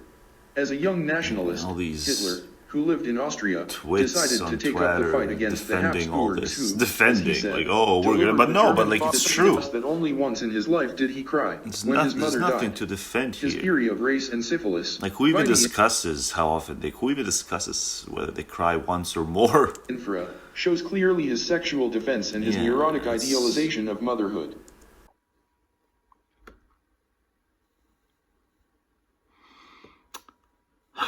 Yes, the other mommy state. The other mommy state. It's just Wilhelm vindicated by the historical record again. You know, like I said before, you know, the book is not accurate from start to finish, but this kind of stuff, yeah. You know, he wrote the book before World War II and even before Hitler assumed power the first time. That first edition of the book was finished. And then it's like they read the book too and it's like, yeah, let's do exactly what he's accusing us of doing. You know, the biopathic stuff. Ignore their toddlers. Hang on. The Nazi regime urged German mothers to ignore their toddlers' emotional needs. The better to raise hardened soldiers and followers. Yeah, and especially followers. They're to prop the soldiers up through empty-headed chants and slogans and such. Cross of honor for the German mother. Ooh la la. Mothers for Germany. A look at the ideal woman in Nazi society. No doubt. Myth of the perfect mother. Okay, good. The U.S. is going to show that, Nazis did some stuff wrong. Yeah, the U.S. Holocaust Memorial Museum, which they probably shut down by now, right? God, they're so stupid. They won't teach Plato. They warned one philosopher guy, like some academic philosopher who was teaching Plato, not to teach Plato because it's gender ideology. And Plato, too, had a gender ideology. And that's not good. But as bad as that is, the fact that the United States Holocaust Memorial Museum had something negative to say about the perfect mother, well, we're about to shut you down too any minute now, I'm sure. Yeah, to encourage pure German origin. Women in the Third Reich, God, what's wrong with Nazis? Why can't Nazis just like drop the natalism and become rational? Okay, fine. You know, drop the militarism, drop the expansionism, drop the conquest mentality and the next level entitlement that you guys, are entitled to the whole world. Apparently that was the... Yeah, why can't you just drop all this crap and just become rational people? Like, be rational Nazis with nothing left of your Nazi ideology. Yeah, the other mommy state. So nice, I said it twice. Well, if I explain this well, I'm going to get even more rained on. But I have to, because I just thought up the track. The track is Vlad wanks to secrets. You know, the leader, the great leader, is the kind of man who wanks to secrets. Right? There's just certain people who they flourish in these environments where it's just custom to expect that Well, just about everyone who you deal with, who you have to converse with and, structure the future with, your even allies in the international scene as it is, that, everyone's being in some way, secretive at you or secretive with you or about you or, it's just not telling you everything there is to know, everything you even need to know, so that you can make the best decision for you and your peoples. No, everyone implicitly knows that they're out to make the best decision for them and their peoples. But mostly them, if it's good for the peoples, that's also good, because then the peoples won't have a revolt. But yeah, men like Vlad, Vlad wanks the secrets. It's just he thrives in, he thrives in these environments where it's just like, you don't have to share what you think. It's like, oh, that's so hard. Because what I think is based and true and, sensible and, funny. But, like, nothing Vlad thinks is ever funny or anything like that. So it's like, yeah, I get off. I wank to my secrets. And then, the KGB thing turns into the great leader thing. And that's the way Russia goes. Man, that's the way Russia blows. Yeah, Russia is dumb. Land where everything blows. And where some really epistemically anal folk live. But yeah, Vlad wanks the secrets. And that's the kind of person you have to be to flourish and advance. Not just in, statesman affairs and ambassador, greeter, crap, collaboration affairs. Where we know we're not telling each other the truth. Or half of it even, but we somehow keep on being polite to each other. World leader meetings, fuck you meetings, But it's also the case in, corporate America and, being a lawyer and other very much respected professions that you get, but then you're indebted, unlike a spiritual plumber. Oh, who am I kidding? I don't make, half the amount of spiritual or a literal plumber does. And the truth is, it's not a lament either. I don't need it. Don't need more stuff. I need more time. But that's a pension thing. That's a Borg thing. I don't control that. No one measures progress along that line. They talk about this stultified progress and now regress. Men aren't getting older on average. They're actually dying younger a little. And I'm like, think about that. What is it? 2014 article by, what's his name? In The Atlantic. He's like, yeah, I don't have to be a day over 75. And I'm like, yeah, you gotta respect it. It's a man that doesn't fear death. And so what if we bump that to a radical, decade prior age? Yeah, I see myself completely in earnest penning an article that goes, I don't need to live a day over 65 or even 60. There's a few variables. Like if the world is as interesting in terms of these pathological leaders and these sticky Olden pathologies, like these super sticky Olden pathologies expounded on hard struggle against the parental home and elsewhere. It's all about these Olden pathologies that just won't stop being sticky. 1,000,001. And they accrue in leadership, in positions of leadership. It just never ends. But yeah, I don't need to make as much as a literal plumber. I'm the guy who lived in, what was the glorified shoebox, essentially, from 2008 till January 2nd, 2024. And now I'm living a little more cushy, but, I don't need it. I just need more free time. But that's hard to gauge, It's so hard to gauge. Even when you have properties, it's so hard to gauge. When exactly can you pull the plug? Real estate's in free fall, man. But whatever, I don't care. But, real estate's in free fall. It's exactly how Shop said it is. Chance is determinative more than you'd like to think. Chance was determinative. More than certain peoples can, muster. Yeah, I think that's kind of like, the reactionary mentality. It's the kind of mentality that just can't muster, can't gobble down the hard medicine because it doesn't taste nice. The chance was determinative in that your order is, even if contrived really well, and, a lot of people fare well under it, not all will fare well under your contrived order that tries to block out of everyone's, consciousness that chance is determinative. No, natural order, nothing is chance. It's all ordained by God, my heavenly Father who blesses me, else I feel bad about myself. God, you lot are so transparent. You lot and all your needs. Your needs, they ought to scare you. I think they do. I think Wilhelm halfway explained. Your needs ought to scare you. You understand it subconsciously, and that's why you feel the non-lucid shame. Your putrid needs, Godder.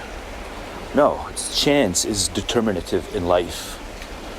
And a lot of progressives can't muster it either. They reach for a different kind of block of the medicine. Whatever. They reach for education. The education proves chance is not, determinative in life. There's a historical dialectic that's determinative. And the historical dialectic is intellectually powered, not determinative by way of chance. Yes, too many progressives to this day. But I'd give it all up. This burby, cushy lifestyle. Can't believe it's almost 2 years, What is today? We are 1 day removed from the hard struggle against the parental home being uploaded. It's bombing as predicted, but that's okay. December 10th, I'd give it all up. Living in even smaller shoebox if you give me more time.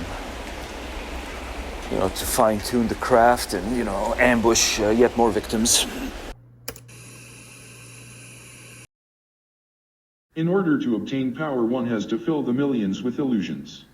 Even Lenin gained the support of the millions of Russian peasants, without whom the Russian Revolution would have been impossible, on the basis of a watchword which was at variance with the real, collectivistic aims of the Russian party. The watchword was, take the land away from the large landowners. It will be your own individual possession. The peasants followed. They would have refused to follow if they had been told in 1917 that one day the land would be made collective. This was shown by the hard struggle for the collectivization of the Russian farm industry in 1930.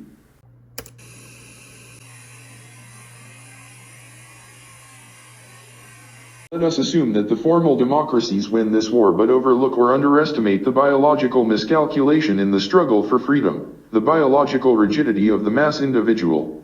In that case, every new generation will inevitably reproduce the rigidity, will form new authoritarian and life-inimical concepts of life, and there will be, at best, only crippled, biologically poorly functioning freedoms. And the masses will never become capable of developing their responsibility for social existence. Thus those who have no interest in such a self-regulation of society need do nothing but use their power of money, position, or authority to prevent the liberation of the new generations from the pressure exerted by the rigidity of the old generation.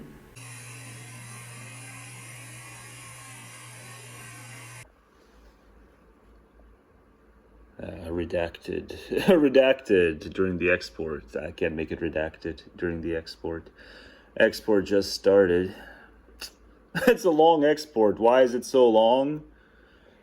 Because the video is 325, man. It's a cray long video. But I left stuff out. Yeah, I left so much stuff out. I left a lot of stuff in, but I left a lot of stuff out. Not like 3 hours and 25 minutes. How much until the video ends? Should be about 6-7 hours. 6-7. No, but seriously, I'm too tired to do an export thing here. I just want to point out, it's just, I didn't make good time. It's almost 2, right? I didn't make good time again. It's gonna take a long time. But wow, fun with movies. Past, present, and future movies. But the present movies, God.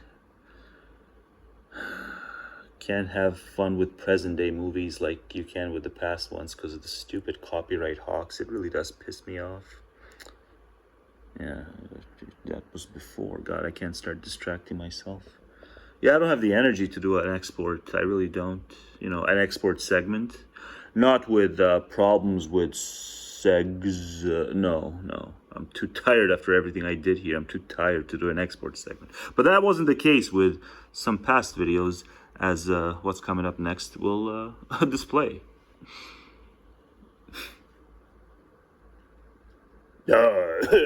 That's a girl for you. You get a man for her and she has a choice. Yeah, that's the best part.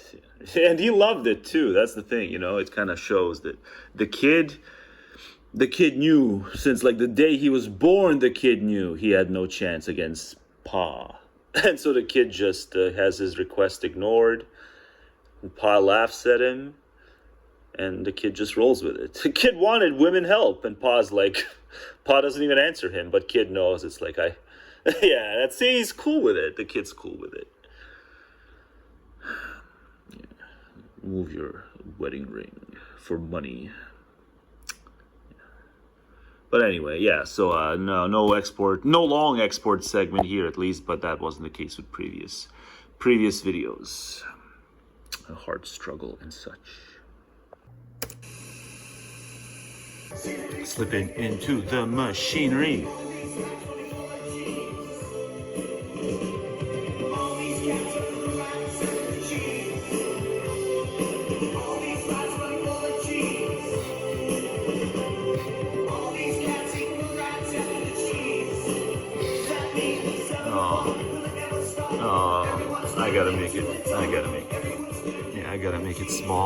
I gotta make it smaller. It's strict. It strikes you unless you make it smaller, you bastard. But it's a great movie. I'm not even that angry. But to the machinery. Man. Another super slow conversion. I think this is the part where Destiny tees off. Yeah, it's just a video. Another export segment, I guess. I've got like 7 complaints I want to make about things that went wrong along the way. Things just kept going wrong along the way, and as a result, it's a bad upload time. And it's also bad. There's too much light. I can't even see it. Yeah, it's 2:17. No, it's 2:37. I couldn't even see the time right. But it's uploading so damn slowly. I may go into the details about all the things that just went wrong. When a video gets to a certain length, like 3 hours and 10 minutes, just so many of the little things, like every second counts, but none of you know what I'm talking about. Every second counts when you do like intricate layered stuff on top of stuff. But when it's super long, you can just close it and open it back up, and those little intricate like nanosecond things, for those of us who are like OCD, we notice it. Even though there was no change, all you did was close it and open it back up, and it's like a nanosecond off, the little layered things, and especially the musical scores. The musical scores are beyond important. And people like Sam don't get that stuff because they're wooden. They don't do musical segments. Yeah, I'm making stuff. Another one's gonna burst in a second here.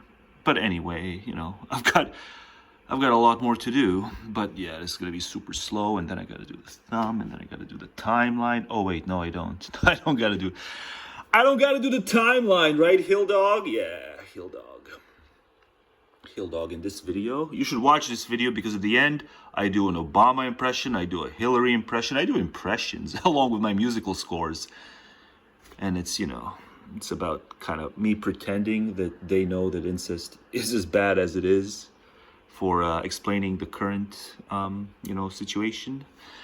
It is that we all come from a long line of inbreeding that explains what's wrong with so many of us.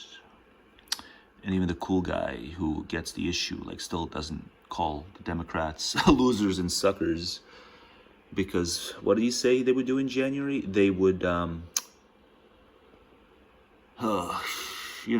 not keep the government shut down so that the government can hunt them down. Yeah, don't keep the government shut down because we need the government open so the government can hunt us down. Or just ordinary citizens through the masked ice chuds who are very out of shape. But I'll get to that, I think, here. 7%.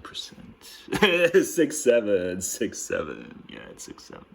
But yeah, that's cool. He's like dipping. He's dipping in popularity. He's dipping in popularity and health and cognition and temperament. He's just dipping all around, man. He's just dipping all around. Yeah, Mark Kelly. It's my dreamboat. He's a dreamboat. No, none of you are dream. No, it's just Mark Kelly's the only dreamboat here. But I make gay jokes too. When it's an actual gay, I make gay jokes here. Yeah, let's do a sex podcast. Maybe later.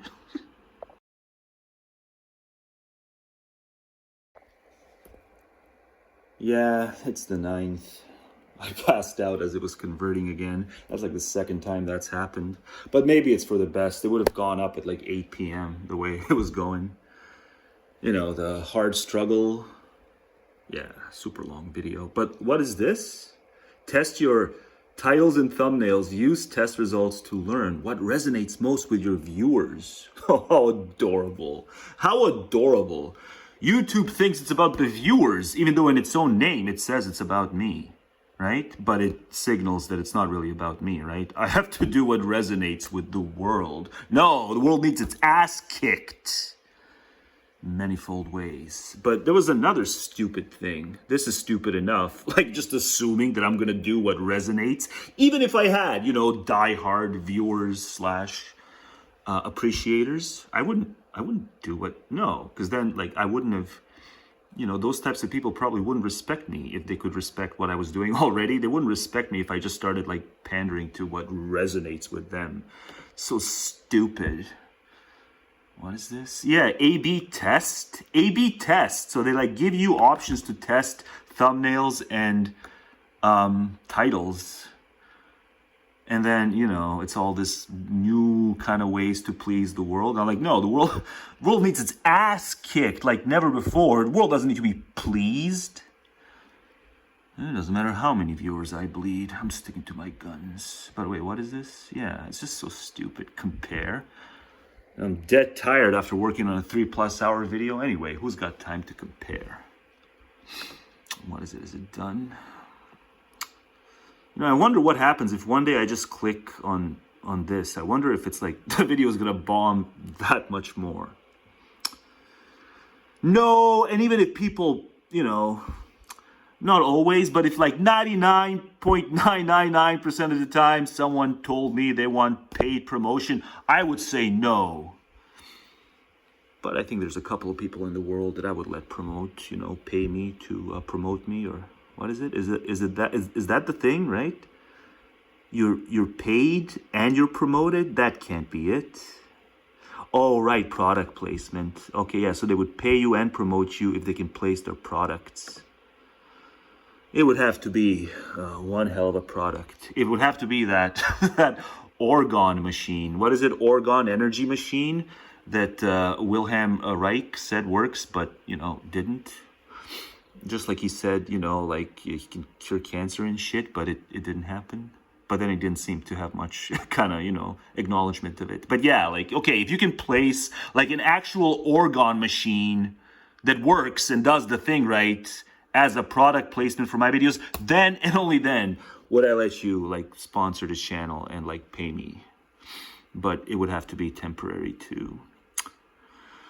Do any of the following describe your content? Makes a real person appear to say or do something they didn't do. No, because I didn't do it. It was Matt and Trey. I didn't do it. It was Matt and Trey. Alters footage of a real event and place. That again, I think, is Matt and Trey. Generates a realistic looking scene that didn't actually occur. Yeah, most of the time it's just Matt and Trey. I just, steal their stuff. And watch, it might be copyright. There's a lot of Simpsons and Family Guy and South Park and maybe the music will get me. Yeah, if it's copyright, it's gonna have to go on Rumble and it's gonna just break my heart to put a video like that on Rumble. As bad as YouTube is, it's still better than motherfucking Rumble. What else did I have to do here?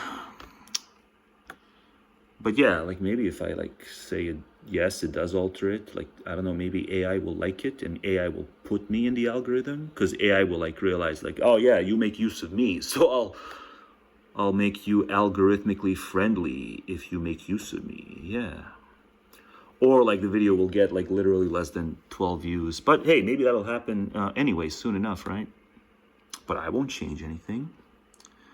I don't have a characterological popular serfdom, right? Yeah, you know, I just put the one tag these days. It's kind of what it's all about anyway, right? Yeah, I don't need any more tags. Maybe, you know. Yeah, what is it? Yeah, can't hurt, right? Maybe I should do the full name. Oh, look who's a view hound now. Look who's a view hound now. It's not going to do anything. Right? It's a Jeffrey with that E, right? There's always an E.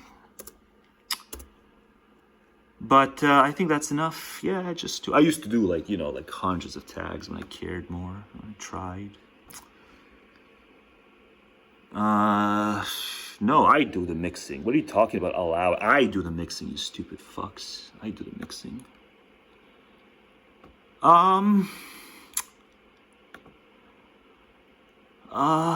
Yeah, right? Yeah, come on. You want it, you want it darker. You want it darker, entertainment darker. It's the darkest entertainment in history, but yeah, sure, it's news and politics. I'm here to report on the news and the politics. Yeah, everyone but folk who would on their own terms would not be able to really robustly judge you if you said everyone but them, right? Because they're kind of, they still think they can be ever so normative. They still think they can do it. So yeah, maybe everyone but one, right? But then they would be super judgy if you everyone, comments are on for everyone but one. I'll pause the one. Heckly, buzzy buzz, typey type. But I gotta give him props. In late November and December, he's gone super quiet. So props. I told him to bugger off and he did. But let's see what happens with this video. I barely knife him in this video, but something tells me that he'll show back up and just say some dumb shit about how, no, it makes perfect sense that I want to be, fair weather normative when you tell me to fuck off and want me out of your sight. You have to have me in your sight because, normativity is apparently enough of a pull on me too. The heckler. Yeah, let's see. Let's see if the video has been stricken for copyright. You get to see me have a heartbreak in a matter of seconds here. How the hell do you even get back to the video to see? I guess it's here, right? Channel content. Let's see. Oh, it's still processing. It doesn't know until it's finished processing. But it needs to be, Don't copyright me. I don't want to put this on Rumble. It's like the ultimate anti-Rumble of all the anti-Rumble kind of videos I've done. The stupid Rumble sites where it's like the stupidest of the mouth breathers. Yeah, this is like the ultimate anti-mouth breather video. So I really don't want to put it on Rumble. So please don't copyright it. And I don't have the energy. I don't have the fucking energy to go back and take stuff out, whatever the stuff you might want to copyright and blog the video for. I don't have the energy. Please, please, pretty please. Yeah, they were good here. And then it's my unlisteds. You all's got to watch these unlisteds. These unlisteds bombed even worse. I think in this one I say Wilhelm Reich was German, but no, he was Austrian. But yeah, no copyright here. Yeah, well, yeah.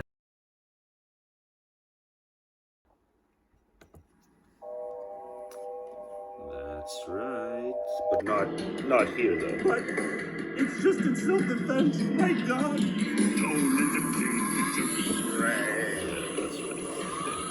But it's like another 7 minutes of graphics, so I'm not gonna do it in this video. God.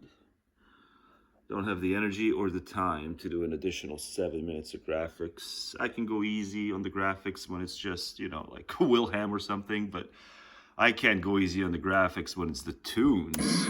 You know what, God? Yeah. I've come to thinking. You're like the vengeful, spiteful God. Toxic, even. You're like the rotten one. Oh, God. Giving it away. I think we... No more giveaway. But yeah, spoilers soon. Second consecutive video delayed, but won't be delayed. Hopefully by the next video. It's music. It's all about music. It should be all about music.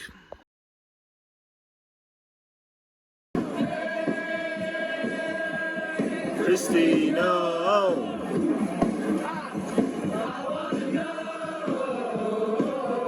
Why you're such a cunt?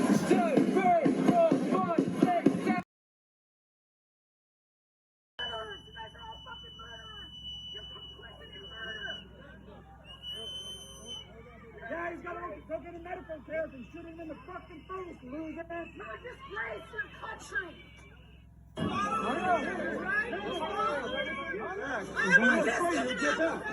Put me down!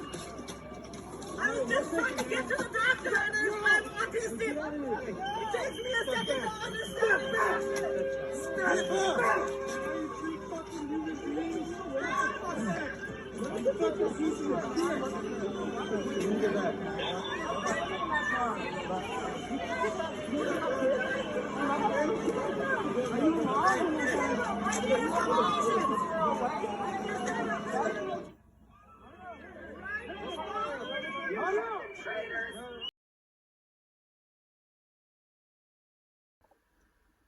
The streets of America.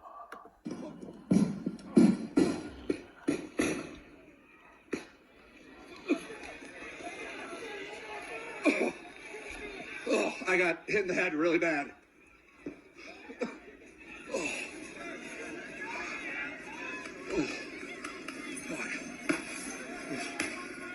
Out of the blue, police are moving forward.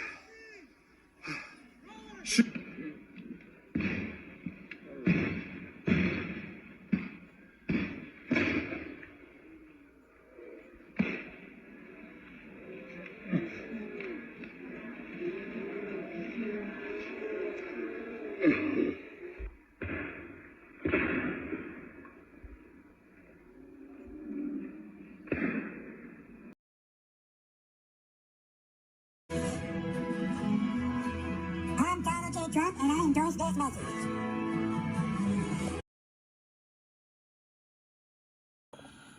We got to embargo them. But we're not coordinating against them. Yeah, it's more important to have cheap chips. And I don't even know if they're cheap on account of the US, but they're chips and they're so damn overly salty. Even though I think they're marketed light. Oh no, I didn't get the light. But it's like, what did I say? Love life. I'm having chips. I uploaded the damn thing. It's the evening of the upload, and I haven't had food all day, but I'm just so damn reluctant to, prepare food. It's good. When you're a man-child, you know that it ain't no big deal, and it's delish. When you're a man-child, you just understand things that, non-emancipated men, non-enslaved men, enslaved men don't understand. Yeah, I'm not enslaved. I'm gonna have it because it's delish. But I'm also gonna chew and make the next point. Coordinating against. We're not coordinating against them. Yeah. Why didn't we start over a year ago? It's been over a year since the election. The world kept on groveling. Notably, mostly Starmer, Ken Starmer, awful, just an awful human being get some brass and say, no, let's coordinate with these other prosperous enough countries. No, can't have without the U.S. Can't have cheap, overly salty, but nonetheless delish, but, the dip. We're not coordinating. Yeah, delish is more important than, standing up to fascists. It must have cheap, delish goods. Yeah, fuck the goods. Stand up to fascism. I don't know why. The work with children. Where shall this love life take place? Problem of housing, comma. Problem of housing. When is problem of housing, comma. Problem of housing. See, Wilhelm doesn't know, but in 2024, Ezra solves the problem of housing. I'm not even joking. You tell me who's tackled housing better than Ezra Klein? Abundance. He tackles housing. How to bring housing cheapness back. We might not even have to sacrifice the cheap, overly salty, unhealthy heart attack food. Ezra solves housing. I bet Wilhelm would agree. But in 2024, Ezra solves housing. But it's not happening because, it's the warped human beings who are in power. Comma. Housing life take place. Problem of housing. Yeah, Ezra. I'm not even joking. Who has tackled housing better than Ezra Klein? Man, guy just gets it. It's tolerance for markets. You gotta incorporate tolerance for markets. You can't do it without. Again, Jews are good with money. Italians are criminals. Irish are, drunk. Did you ever hear the story about the city man out in the country? And he sees this fellow sitting on his porch. So he says, mister, could you tell me how I can get back to town? The fellow says, no. Well, could you tell me how to get to the post office? The fellow says, no. Well, do you know how to get to the railroad station? No. Boy, he says, you sure don't know much, do you? The fellow says, nope. But I ain't lost. Can't argue with facts.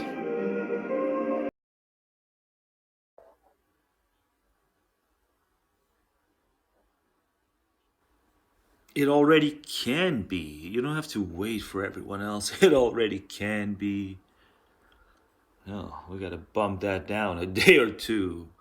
But not in 2026. But yeah, see, slug-paced occupational cultural progress. Slug-paced. Yeah, you all say slugs. But, I guess you've done a lot, but others say you've done a lot worse. Yeah, you've done a lot, starving kids and such, but others say you've done a lot worse. And if so, whatever.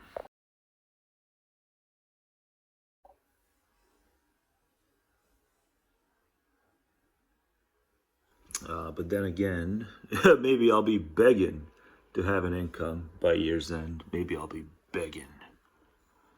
Contrary to all this, I just might be begging, but, desperate men do desperate things and such,